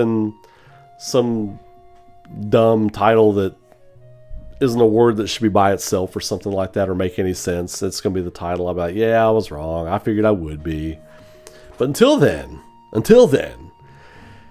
it's Final Fantasy VII Redemption. Until it's not. They can throw that sweet Gact tune in there. Redemption. They could totally rock that out. Absolutely.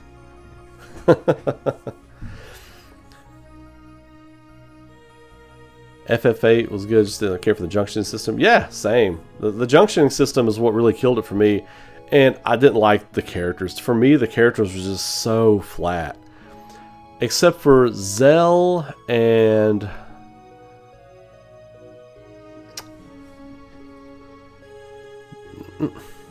Cypher was a bit of an edgelord. Zell was okay. I don't know, everybody else is kind of flat. All the other characters for me were just kind of flat.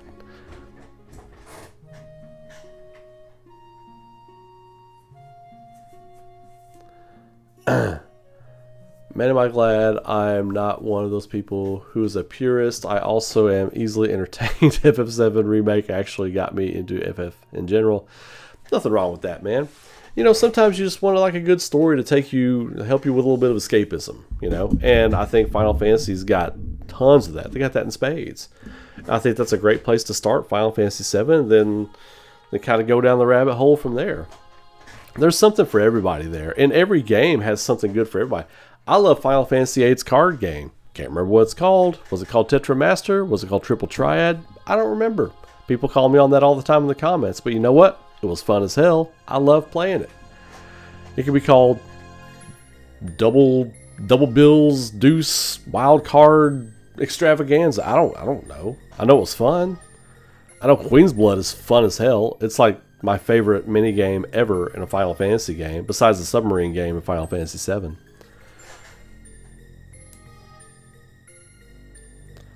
Played Crisis Core Reunion soon after, then read Traces of Two Past. Haven't seen Advent Children or played Dirge. This all happened within the past 2 years. Yeah. Hopefully you can get your hands on a decent copy of Dirge of Cerberus and play it. It's an okay game. It's fun enough for what it is, you know. It's a roughly built PlayStation 2 game with a mid-tier gun combat system. I mean, but it's got great story beats in it. It's got great characters. It's got everything you would want in a Final Fantasy game. It's just not turn-based. If Dirge of Cerberus had been turn-based, that game would have been so much better. If they could have found, but that was the whole point with Dirge of Cerberus, was it was supposed to be an action game. They didn't pull it off well. I think they could do a great Dirge of Cerberus game now, for sure. And the cut scenes, or the FMVs, as they were called back in the day, kids. Who remembers FMVs, full motion videos? The FMVs were incredible in Dirge of Cerberus. Especially the final assault on the ruins of Midgar was so fucking good, man. Remake, definitely better than The Last of Us 2. For sure. For sure. Like, the first moments walking around in Midgar, like, during the day. I'll take it a step beyond that. When you get off the train station at night and you're walking toward the slums, trying to get to the bar, I was like, oh my god. I was like, oh my god, it's real. It's wow. You know? That moment right there won it GOTY for me. I was like, of course I was a little biased, of course, you know? But the characters, just the character work, was way better than any game that year. You know, the character performances, character work. The fact that John Eric Bentley didn't get nominated for Best Vocal Performance in 2020 was a fucking stomp to the toes. You stomped on my toes, bitch. Like, I couldn't believe it. I couldn't believe it. Like, it was the best acting performance, bar none, that year. Bar none. I went back and listened to YouTube videos of the other performances that were nominated. They weren't even close to his performance. Not even close. Being angry and rageful the whole time is not a good performance. Showing the whole range of human emotions and pulling me into your character and making me believe it, that's a good performance. Just being mad and angry and yelling and, you know, bitter and cold the whole time, like, that doesn't make a good performance. It means you're one note. It means you can do that one really well. Show me something else. Show me, oh, you ain't got nothing else? Well, you don't get nominated. John Eric Bentley got it all. That man got it all in a bag of chips. He can do any role, anytime, anywhere, any emotion, any situation. That man can do it. I almost got into the characters. I almost thought that said Final Fantasy 18. I'm like, got my readers on. Got into the characters. I almost got into the characters of FF8, but I hated the game. Just wanted to finish it halfway into it. I will say I liked Laguna. I liked Laguna and his troops a lot in Final Fantasy VIII. I thought he was a good character. That was the other character I was trying to think of. I was like, who's the other character I thought was good in FF8? Laguna. Even the villain, Ultimacia, I was like, I don't give a shit. I don't care, you know? Fort Condor, excellent minigame. In Intermission, is that the one you're talking about? Dirge needs a remake. Absolutely agree. Final Fantasy VIII, one of my favorites. I even love the junction system. You can break the game from the start. Well, yeah, that was the thing. Like, when I discovered that, I played Final Fantasy VIII like crazy. I even had the demo disc that it came on. Like, I played that opening battle or whatever for a while. I don't know, the characters just didn't resonate with me, man. Just didn't. Maybe I'll replay it again sometime. Maybe I'll replay it again here on the channel sometime. Maybe I'll start a fresh game on it. I did buy the remaster when it came out in like 2019, I think it was.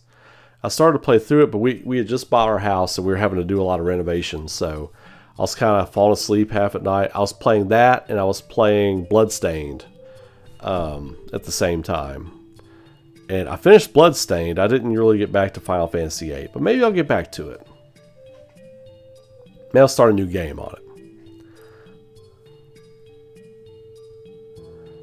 Well, there you go, Scott. Everybody's got that nostalgic Final Fantasy for them. For me, it was Final Fantasy 3, which was Final Fantasy 6. I played Final Fantasy 1 when it first came out, but it was just, you know, NES RPG. There wasn't a whole lot going on there. And then I didn't play 2 first. I played 3, which was 6 on Super Nintendo. Loved that game.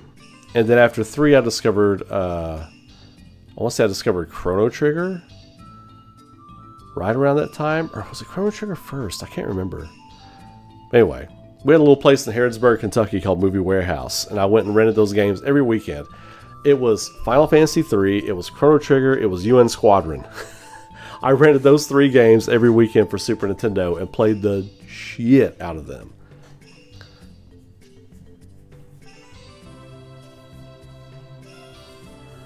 Yep, Final Fantasy games bring it with their mini games for sure. The scene after the plate falls and Barrett thinks everyone is dead was Oscar worthy. Dude, that was the scene that got me.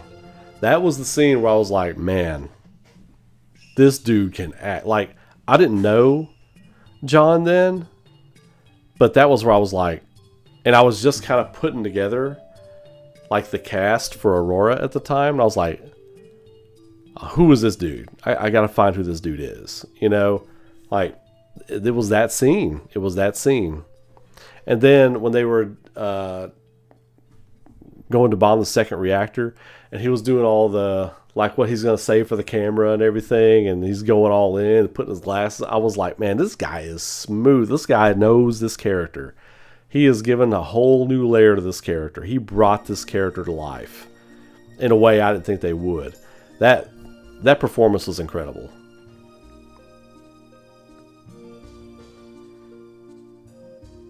I don't know your thoughts, but I vastly prefer Demon Souls over Bloodborne. I guess I don't have an opinion on that. Well, I'll say this. Bloodborne, I played more than Demon Souls. Demon Souls, it's a good game, but I had my hands on it. Now, not the remake or remaster, whatever they called it. The original Demon Souls for PS3. I think I had my hands on that at a time where I couldn't do a lot of gaming. And then Bloodborne came out. That was one of the first games I got on my PS4. And just the score of that game, I thought, everybody was like, this is a great horror game. For me, Bloodborne didn't feel like a horror game. It felt like a great, like, gothic action game, you know? But I didn't find it scary. It wasn't horror like I think of horror like Resident Evil or Silent Hill or something like that. But it was a great gothic action game. Demon Souls, while I was playing I was like, the whole time I was playing Demon Souls, I was like, man, this would be this should have been a Berserk game. And then I found out later that I think it was supposed to be a Berserk game. Like, it just made me think of Berserk the whole time. So then I went and binged Berserk 98 again. Or 97. Berserk 97. Gears and Gambits might be my only big gripe about Rebirth. You shouldn't hide important story beats behind a minigame, especially one I didn't like. It was Avalanche and the Wedge stuff. Oh, yeah, gotcha. Yeah. But I think that was part of that was one of the things I felt like, the whole Avalanche thing, like they introduced those characters into the story proper. Intermission is a part of the story proper because it's Yuffie's story. I felt like that should have gotten main storyline treatment. I will agree with you on that. That should have gotten main storyline treatment.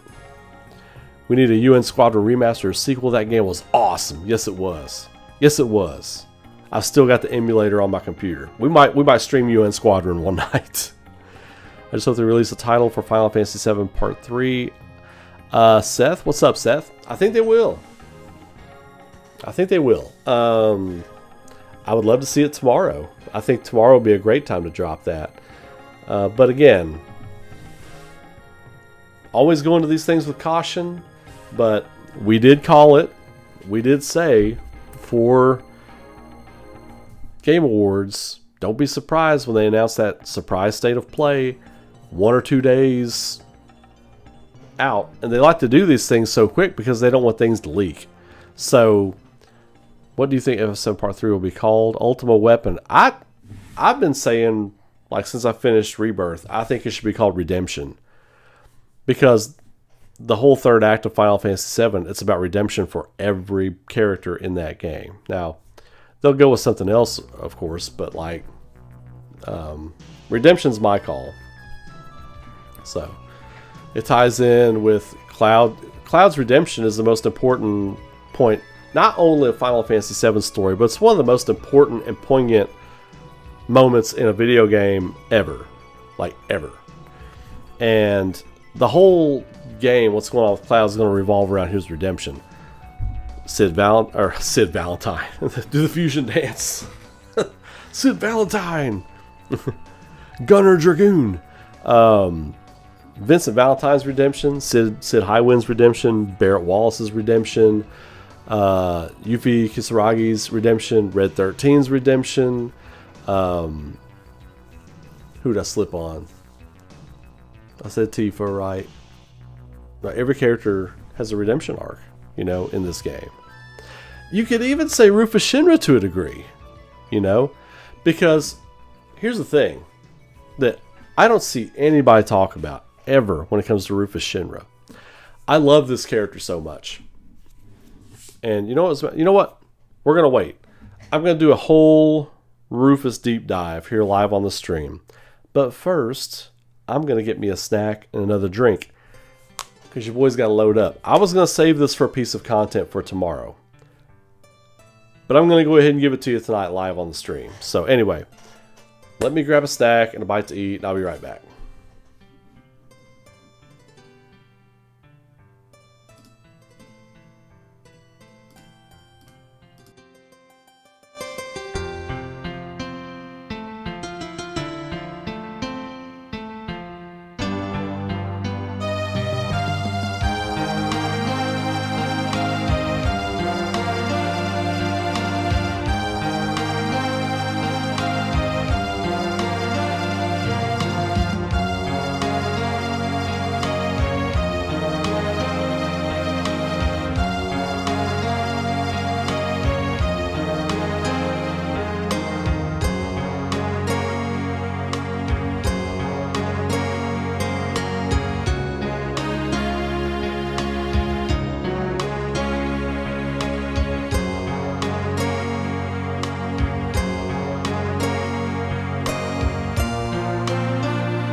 Yo, we're back.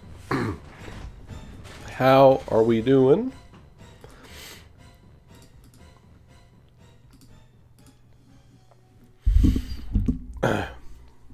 Camino Preacher, thanks for the sub, man. I appreciate you. Just watched your Lore of Junkie video on Walter Bernhardt. Yeah, man. So, newsflash for everybody. The next episode of Ray Kaufman's Lore Junkies drops next week. Lore Junkies is coming back. I'm glad you brought that up, brother. I appreciate you. Lore Junkies will be coming back. It will be a monthly video. If you're a Patreon or a channel member, you will get Lore Junkies a week before everyone else, and then everybody else will be a week after. My goal... Sorry, excuse me. I just smashed chicken wrap, and I can't stop. I can't stop burping. I apologize. So, okay, because I had to like really smash it. But looking to have a new episode of Lore Junkies coming once a month. The next episode will be the 17th, which is next week, and I'm looking to do the middle Monday of every month, pretty much. So.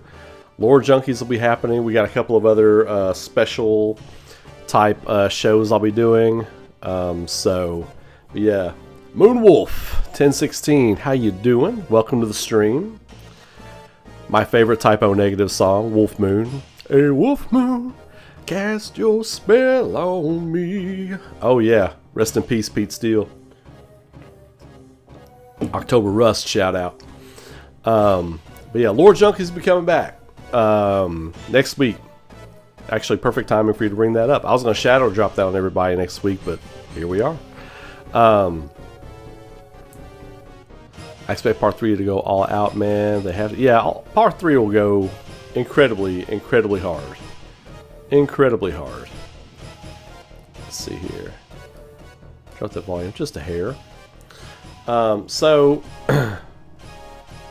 as promised, we are going to get into some Rufus Shinra and some stuff people haven't talked about yet. Before we get into it, though, man, we have been killing it over on the ARAURA channel. If you don't know what ARAURA is it's this poster right here behind me, right here. My original comic book series, fantasy shonen comic book series, and animated series we're working on right now. Love all the support and everything we're getting over there. If you would, please go over there, subscribe, watch the latest video. This week we'll be doing another giveaway over on the ARAURA channel. This time, I think it might be for some hardcover books. Some hardcover copies of the books. So go over there, everybody comments on the videos this week. My newest comments will be entered in the drawing to win. So appreciate you all. Anyway.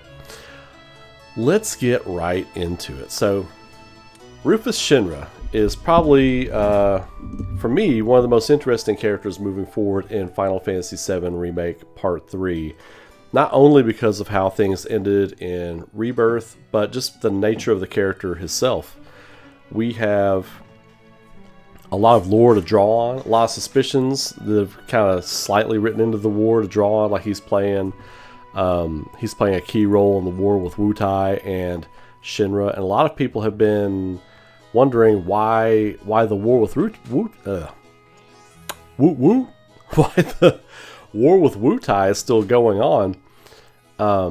Is it going to be like Fate shenanigans or anything like that? I think it's because they wanted to show in real time the complexities of the Rufus character. And I think he is fantastic. Here's the thing that nobody I've ever seen talks about Rufus. When the first time I played through Final Fantasy VII originally in the old day, I didn't put this together first time through.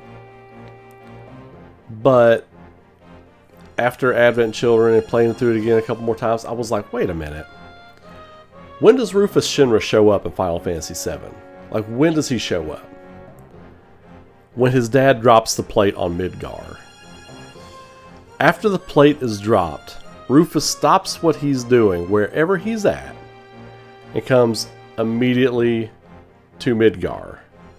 It's like, I've got to go do something. I think Rufus was coming to kill his dad. I think Rufus was coming to Midgar to kill his dad. Or to try to take hostile takeover of the company or something. I think he was coming to try to do something. I don't think it was by chance that he just shows up. Just randomly. You know? I think he saw the plate get dropped. Rufus is not like a villain's villain. You know? He's not like the upper echelon of villainy in the world of Final Fantasy VII. He is an antagonist. But I think he's got his views for how things should be run. And when he gives that speech about ruling people through fear and everything, like, I think that is his idea of how to corral people and get people under one banner. So that's not right in and of itself, but he's also not the type of guy that's gonna drop like a plate and kill thousands of people. So Rufus Shinra shows up right when the plate's dropped. I think we're gonna start seeing subtle, like, nuanced changes with the character in this. Like, before he gets taken out, I still think Weapon's going to take him out. Like, he's not going to die. We know he doesn't die. But I think that will be the end of his time in the remake saga. Unless we see, like, an epilogue with him at the end, like, rehabilitating or something like that, that he survived. You know, he's in the hospital, like, with the Turks around him or something like that, you know. So some kind of thing like that. But I think Rufus will be very complex in the game. I think he'll be one of the highlights of the game for sure. And I think they'll be adding new little things to his character. I hope they do. I don't want them to skimp on that aspect of remake. You know, really flesh out the character. Answer mysteries and questions about the character. Like, was he behind Wu Tai? Was he behind this? Was he this guy? Was he acting as this person? What, you know, how many other alters does he have out there that he's like acting as to like stoke the flames of war and instigate things? Because you know, he's trying to take over Shinra. He's trying to weaken Shinra so he can take over. Now he's got it. Now he has Shinra. Like, everything's been expedited, you know. So are we going to see him try to cool off the war now that he's got control of Shinra? Is he going to try to, you know, manufacture some kind of like foe into the war? Is that going to be part of what we do when we're in Wu Tai, is dealing with those things? A lot of fascinating things they could be doing with Rufus, and I'm really excited. He's one of the characters I'm really most excited for in the game.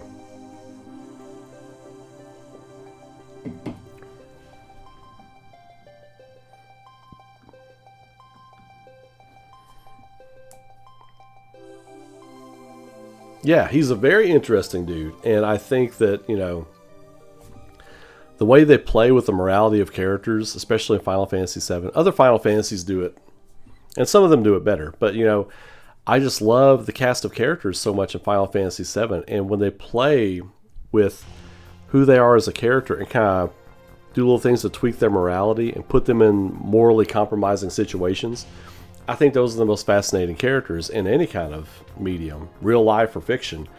And when you look at Rufus, he's kind of like the epitome of that. You never know where he's coming from. You never know what angle he's playing. And he's so charismatic. Like, the way they portray him in Remake is exactly how he should be portrayed. Like, whoever the voice actor is playing him is so suave and so smooth. And all the lines are just delivered to perfection. He is easily a scene stealer anytime he's on the screen. Anytime he's on screen, he steals the scene. Like, it doesn't matter who... Like, when he's in a scene with Sephiroth, Rufus steals the scene. You know? Like at the end of Rebirth, I'm thinking of in particular. Rufus steals the scene. What? Yeah, absolutely. He is the funnest character as far as the villains go to watch in Remake. I love Hojo, but I love Hojo because I detest him. Like, I love his role in the Remake saga because I detest him so much. He's not like got go away heat with me, but he is like, he facilitates his role as this slimy, horrid villain that just needs to go. And he's written so well in that regard. He's a great counter to Rufus. and the scenes where they're together, you can see that Rufus is rubbed the wrong way by Hojo. Like, the little looks he gives him, and the way he addresses him, and the way he talks to him is like, you can tell he doesn't like Hojo, but he also understands that Hojo serves a purpose for his company, for his ends. Oh yeah, that was a great line, dude. Absolutely, Darth Magus. That was a great line. I love, like, just when he shows up and he's talking shit to Cloud. And he's basically like telling Cloud, "You're my property. You belong to Shinra," you know? And then he's like, "Let's make it a night to remember." You know, like, he's totally confident he's going to wreck Cloud. And when it was me controlling Cloud, he did wreck Cloud many times. But that's not what we're talking about here. Change subject. It's not what we're talking about. Stop. No, I brought it up. Anyway, no, I was terrible against him in the game. But all of his lines are delivered with the proper amount of panache, like suave gesture, swagger, whatever you want to call it. You know, he is the dude every time he's on the scene. Like the whole Junon thing. Every time he was on the screen in Junon, he was cool. Like, he was just a cool character. Like, he's just a really fun character to watch and get into. And I can't wait to see his development in part 3. Because I hope... So, if they were going to reverse a few things and change the order that a few things happen in, I would be totally fine with a return to Midgar happening after the Northern Crater. Like, I would be fine with, like, let's say there's some situation, and I'm getting to why I'm saying this. If there's some situation where, like, you know, they come out of the Northern Crater, their battle and everything, and they get to the High Wind, and then they're like, you know, it's going to hit in Midgar, and that they have to do something for Holy. They have to go to the impact point where it's going to happen, and they have to get in the High Wind and race to Midgar, and then they have to parachute into Midgar, and then that's when they parachute in and all that kind of stuff as meteors coming to Midgar. I would love to be in Midgar when that chaos is starting to happen. That's why I say that. Like, the only reason I would swap those is because I would have the Northern Crater be right before you go back to Midgar, because I want to be in Midgar when all that shit's going down. And you could have the weapon coming out of the sea and firing into the Shinra building, and then also kind of getting taken out as the party gets there, and then you've got Rufus up until the end. Maybe the party helps get him out of the tower, you know? Maybe it's a situation where, you know, they find Rufus and they're like, we got to get him out of here or something, you know? Like, maybe Vincent, maybe Barrett doesn't want to. Maybe Barrett's like, leave him, let him die or whatever, you know? But, you know, Vincent or Kate Sith even, I could definitely see Cloud be like, let's get him out of here, you know? We wouldn't want to have somebody leave us here to die or whatever, you know? And that could be something that changes Rufus's heart a little bit. Changes his perspective for Shinra. The party could have a direct, like, effect on him in that way. Help get him out. Now, I know in Dirge of Cerberus, you see a bunch of other people, like gurneying him out of the building. But you could have, you know, Cloud or Red 13 or Vincent or somebody kind of take him to the foot of the building, and then medics gurney him up, and then they gurney him off, and then Vincent would be down there. Vincent would be there. Like, that would actually work, because Vincent would be down there at the floor of the tower as they're gurneying Rufus out. Wow, that works out better than I thought it would, actually. Like, and then you could go right into him looking up at the tower, and then going for the final confrontation with... You know what? If Cloud, Red 13, and Vincent are the party that fight Hojo, well then Cloud, Red 13, and Vincent could be the ones to take Rufus down to the medics, and then they go up to confront Hojo, which Hojo's trying to give Sephiroth juice or whatever. Maybe they retrofit it to where he's trying to make Sephiroth more powerful for the impact point where Meteor's going to hit or whatever. You see what I'm saying? Flipping those two, you could maybe get some more story mileage out of flipping those two that way. And then you've got all your final battles with the Shinra people. You got your final battle with Hojo. You've got your final battle with Scarlet and Heidegger. You got your final battle with the Turks. You get your final battle with all the Shinra people, and then you get your final battle with Sephiroth. As the fire tornadoes are starting up and meteors coming in the sky and people are getting sucked up and incinerated in these fire tornadoes like regular citizens, I mean, it's crazy, crazy, crazy shit, man. And I say all that because it would be interesting. That would keep Rufus in the story longer, so. And it would make a great bookend for the game. You start in Midgar, you end in Midgar. Midgar is this flourishing metropolis, the quote-unquote symbol of progress and power in the world. And then you're there at the end for its destruction, basically. And the final confrontation with Sephiroth over Midgar, with the meteor coming in, and then you're there when Holy takes over and comes up, and can you imagine being in Midgar as Holy is spewing out of the ground and bringing the life stream up to combat the meteor? Dude, man, I'm actually gonna be kind of pissed if they don't do that now. I kind of hope they do that now, because I would love to be there and experience that visual in the game.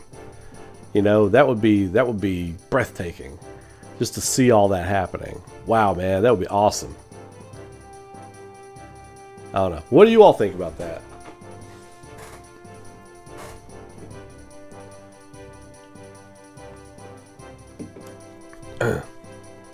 It's not the exact video I was going to make tomorrow, but I'll clip it and post it. Y'all were here for it,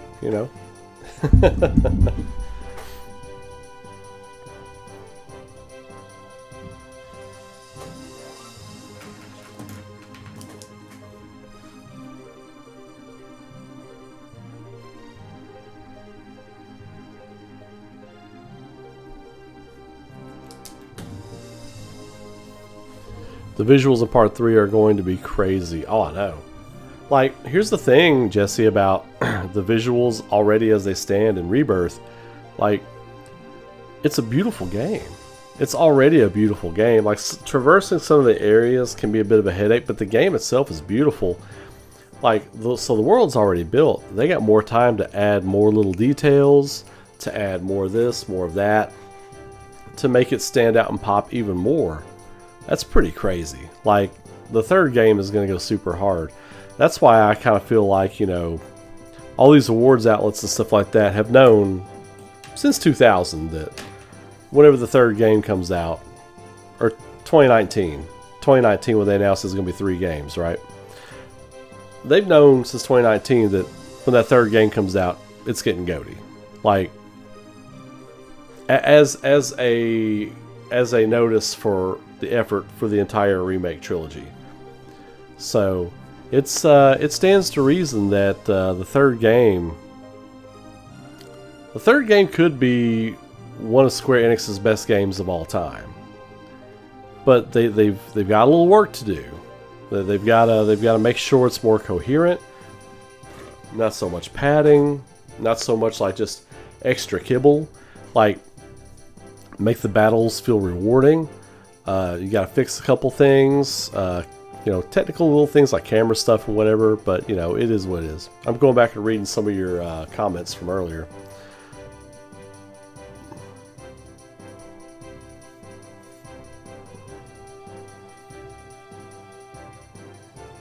As a new Final Fantasy VII fan, Rufus is my favorite villain right now. Could change. Yeah. Oh, I read that. I already read that. Okay.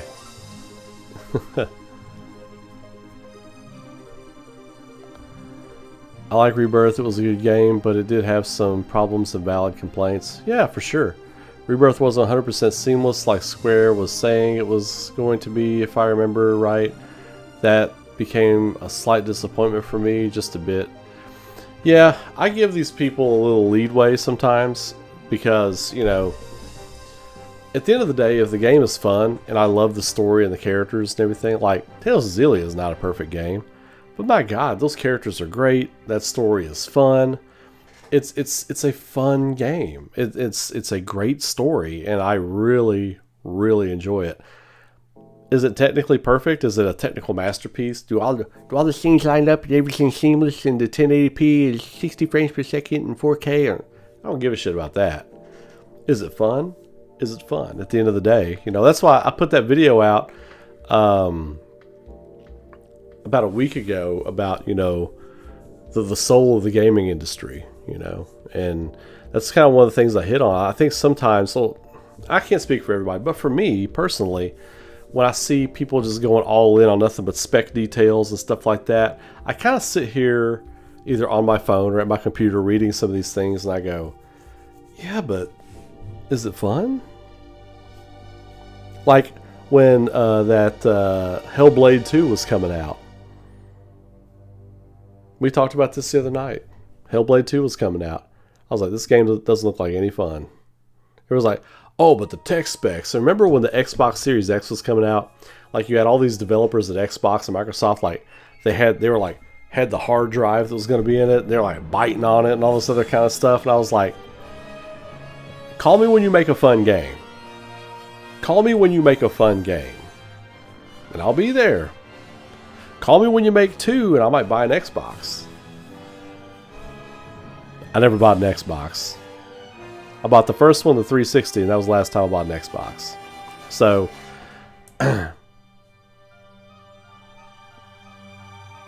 oh man, I love the Tales games. I'm a sucker for like good, like tropey anime anyway. So like I'm a big Yu Watase fan. Fushigi Yugi, Ceres, Celestial Legend. Stories like that. Like Tears to Tiara. I love that show. Stuff like that. I'm a big sucker for that. So Tales falls right into my wheelhouse. I love that stuff. It's not how I write my stuff, but it's like it's right in my wheelhouse for the things that I can, you know, kind of turn my brain off and enjoy a little bit, you know. Well, not fair to say turn my brain off because you do have to think about the story and stuff like that, but you know what I mean. Like I can check my my biases at the door and just be like, I'm just gonna sit down and have fun for a few hours with these characters and all that kind of thing. So Hellblade 2 was a big disappointment. It was, you know. But yeah, it's like, you know, that's why these HD 2D remasters are such a hit, because they're fun. Are they technical marvels? No. Not at all, not even close. But they're fun as hell. If you poll 1,000 people, I'd say a great percentage of them, if you were to line up Hellblade 2 and Dragon Quest HD 2D remasters, which one do they rather play? I'd say a huge percentage of them will be like Dragon Quest. And the 25% that didn't vote for Dragon Quest worked for Xbox.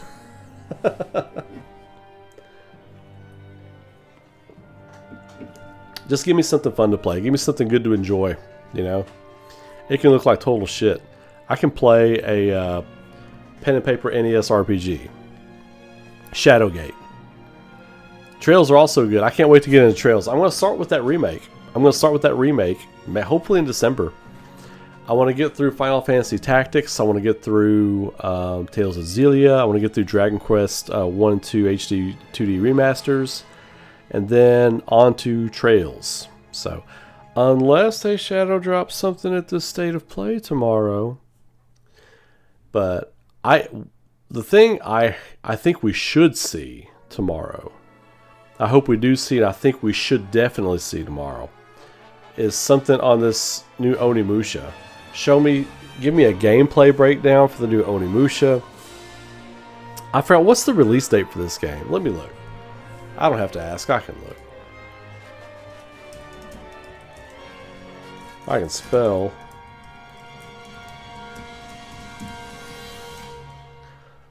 see. Way of the Sword is scheduled for release in 2026. Okay, so we might get a release date for Onimusha Way of the Sword tomorrow.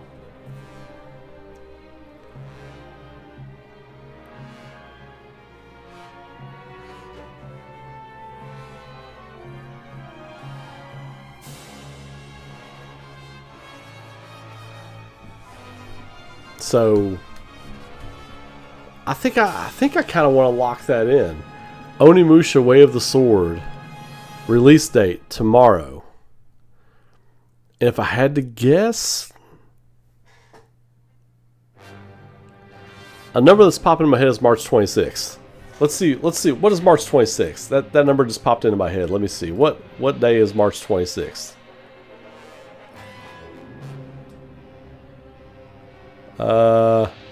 It's not gonna be. Okay, that's a Thursday.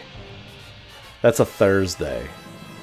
Alright, I can't take it back. I said it. March 26th of a Thursday. March 26th, 2026. Yeah, I think I missed on that quick prediction. But, you know what? That's the fun of it. I'm really excited about Onimusha. And, you know, bring me a Xenogears remake. Bring me a Chrono Trigger remake. Bring them all. Everyone's like, I'm so sick of remakes. I'm so sick of HD remasters and remakes. Well, if they would just make better games, you wouldn't have to have them. I say just go ahead and get the remakes out of the way that everybody wants done, and then we can be done with it. Let's get that Chrono Trigger and Xenogears going. I think that's the two big ones for Square Enix at this point. There are other games that pockets of fans would like. I'm in that. I would love a Parasite Eve remake, but I'm part of a small pocket of fans that want that. A lot of people don't care. I want that. I wanted the Final Fantasy Tactics remake / remaster for years. We got it. Can't wait to get back into it. It's just with Tactics, I want to have hours blocked out. I don't want to just do 2 battles in the story and then be done. I want to have hours blocked out. I want to have like a whole day where I can just play it. That's why I haven't gotten back to it yet, you know?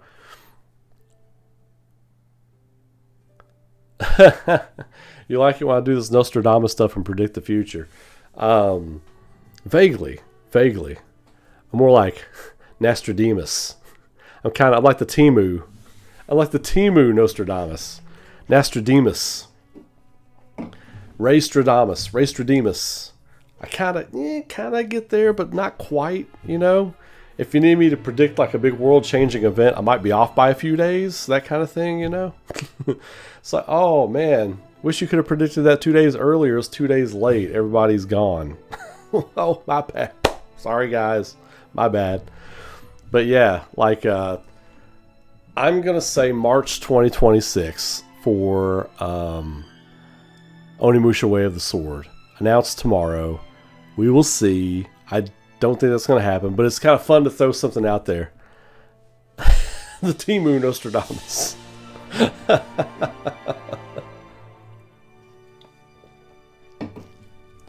I have 120 hours Final Fantasy Tactics Remastered, and I haven't beat it yet. I'm playing hard mode. Yeah, dude. That's what I'm talking about. I just want to savor it. I'm playing on normal. I'm not playing on hard.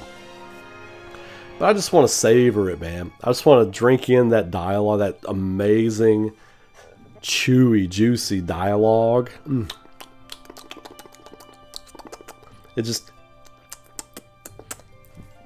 The writing is so tasty in that game. Just, The writing in Final Fantasy Tactics, just... It's like ribs. Perfect ribs. They just fall off the bone, right? Just lick your fingers.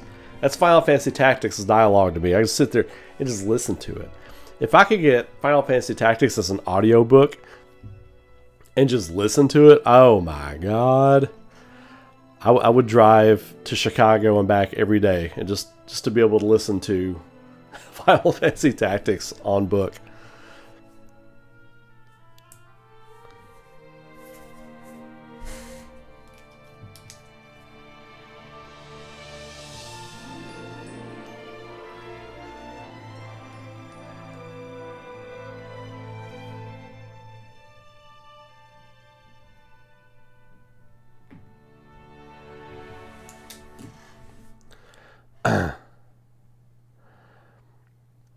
Well, you can get over leveled, but that makes the story battles easy. But the wild battles can be a little difficult.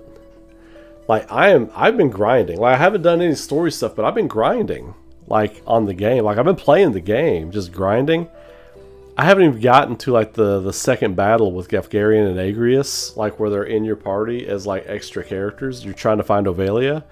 I haven't even gotten to the second or third battle in chapter 2. And everybody's almost at level 50. A Final Fantasy 17 announcement would be wild. Would be wild. You're from Chicago? Oh, cool. What part? I'm a big Bears fan. We were talking Bears earlier, like talking about how Jordan Love is officially on bum watch. Now he is a bum. Caleb Williams is him. He is the truth.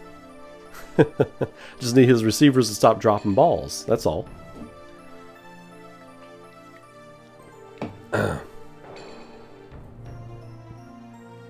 But yeah, so what if, and this is a wild what if, I just thought about this. What if Konami comes out of the gate tomorrow on State of Play with a new remake? Not Metal Gear Delta, not Silent Hill 2 or 1, which 1 would be amazing. What if they remake Symphony of the Night? What if they announce a Symphony of the Night remake tomorrow? They could easily, they could remake Symphony of the Night in 18 months to 24 months. That game could get remade.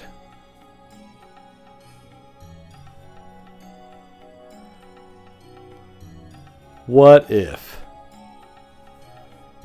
I think it's possible. Like, if they were, like, I have my opinions on what I think the best way to remake Castlevania would be.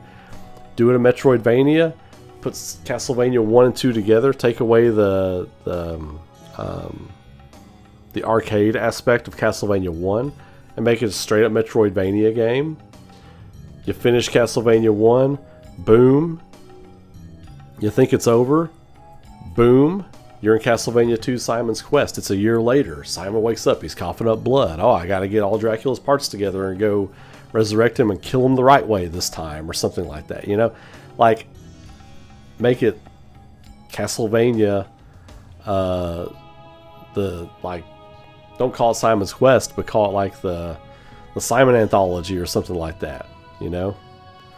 So, oh, cool, man. That would be amazing. I think that would be crazy cool. But if they were going to go with the money, I think they would remake Symphony of the Night. Remake Symphony of the Night. Get all the cash. Get all the money. Like, look, a Symphony of the Night remake would probably bring in a shit ton of money. Like, of all the games Konami could remake,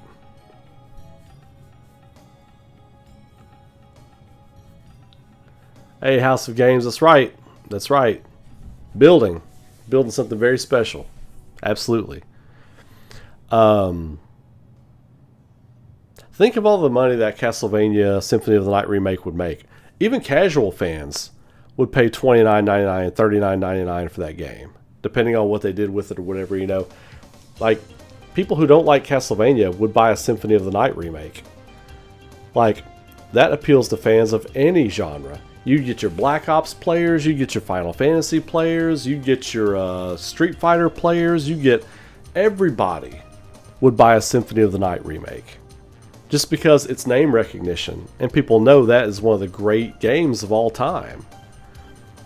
Symphony of the Night remake, man. Absolutely. Yeah, I would keep it 2D side-scrolling. Even though I did like what they did with Lords of Shadow and the other 3D Castlevania games. Like, I thought Curse of Darkness was an excellent game. It got away from some of your regular Castlevania stuff, but introduced new stuff that unfortunately they just didn't move forward with. They went right to developing Lords of Shadow after Curse of Darkness. But look, man, 3D Castlevania I think is better than what it got a lot of flack for. But if you're going to remake Castlevania Symphony of the Night, I think it needs to be your Metroidvania 2D side-scrolling game. And just look at what Hollow Knight does. Hollow Knight and games like it. Like the Metroidvania is on the come up. It's coming back. And people are into it. People, like a new generation of gamers, are learning that these games are really hot. Like they're really good. And you can make some impressive games with that type of thing. Because it makes you think. It's like, oh man, I got this piece. Where did I see that?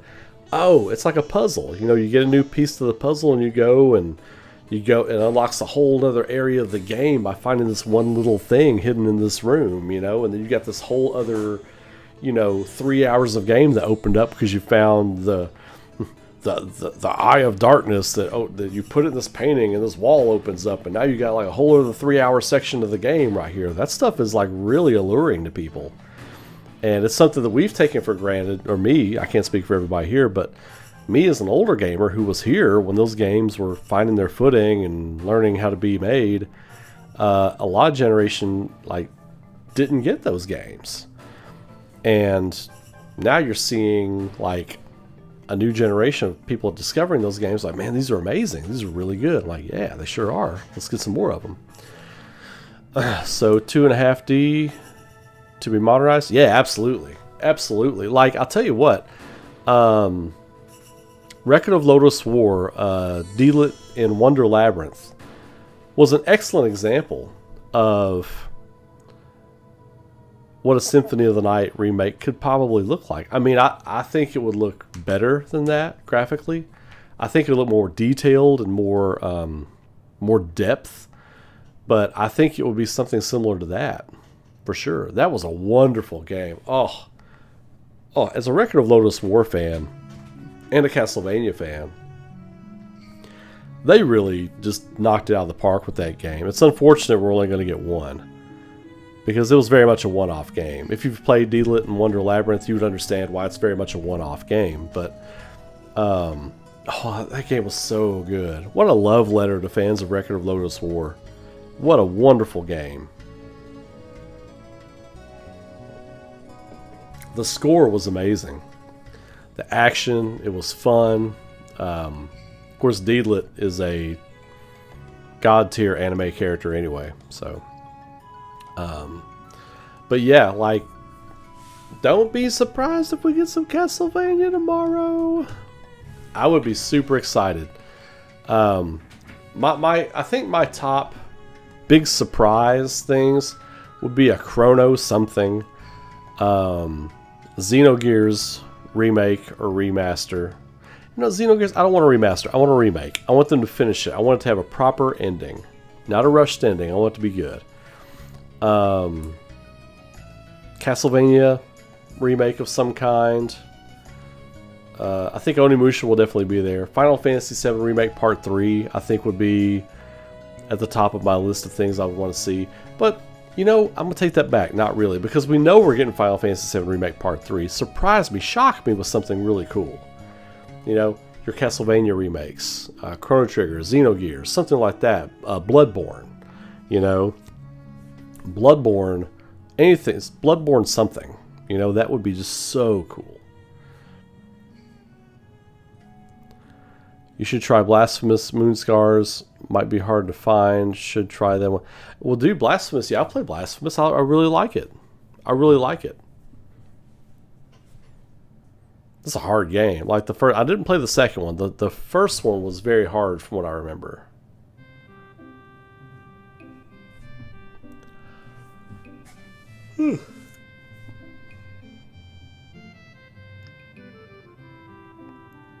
Xenosaga was great. The Xenosaga trilogy on PlayStation 2 was, I won't say it was the height of the RPG on PlayStation 2, but it was up there. It was really, really good. Like, I liked Dot Hack for the first game or two, but then it was the same game after a while, So I enjoyed those. But Xeno, I've got the Xenosaga trilogy over here on PlayStation 2. Those are great games. I can't remember all the names of the characters, but it had a great cast of characters. The cyborg guy with the little girl that was with him, and then the other characters kind of reminded me. The party kind of reminded me a little bit of the Star Ocean Till the End of Time party. I think Xenosaga 2 and Star Ocean Till the End of Time were kind of like really special RPGs on the PlayStation 2. Of course, you had Final Fantasy X, of course, and I loved Final Fantasy 12, which a lot of people don't, but you know what? It's kind of hard. Maybe I might have to do my top 10 PlayStation 2 RPGs.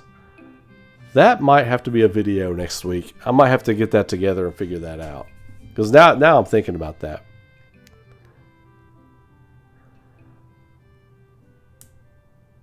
Oh yeah, it's a hard game. Yeah.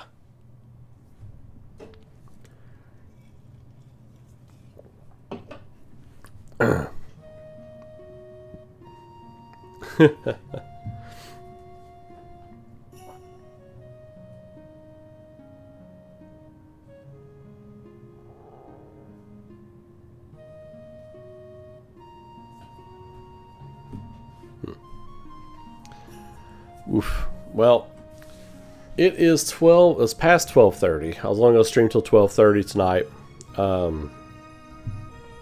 Yeah, I've still got Xenogears and Star Ocean. I've got my Xenogears copy right there. It's right between Final Fantasy Tactics and Resident Evil Code Veronica. I love Code Veronica. But yeah, I've still got a lot of those old games. I thought about selling my collection at one point because I need them to raise funds for some Aurora production stuff, but I was like, I'm not going to do that because I'll regret it. My wife even talked me out of it. She's like, look, if you sell your games, you're gonna kick yourself. I was like, yeah, you're right, I probably would. So I'm not going to. But anyway, I'm going to need to hop off here and get back to work on production. So I appreciate everybody hanging out tonight. It was a good stream. We're going to stream live. We're going to stream State of Play tomorrow, 5 p.m. Eastern Standard Time. We're going to come on. We're going to get live a little bit before the show. Probably come on about 10 till 5 and get things rolling. And going to be a good time. Y'all come hang out. We'll see if some of those predictions line up. We'll do some final predictions before the show gets started. And then we'll see what they got for us tomorrow. But sold your hard copies. See, I'm the other way around. I want to keep all my physical copies. So, but yeah. And if you all would head over to the Aurora YouTube channel. I just put the link in right there, and subscribe. Make sure to throw a comment on a video. I'll check out that video comment, and you'll get entered in a drawing. We're going to do a drawing at the end of the week on the Aurora YouTube channel on a live stream Friday night, I believe, for a hard copy of an Aurora volume or a t-shirt, one of the two. So anyway, appreciate y'all. Have a great night. Be safe. Be good to each other. Keep rocking. I will see you all tomorrow night for Tuesday Night Kaufman Night. Same time, same night. Y'all know what's up. I'll catch y'all later. Take care.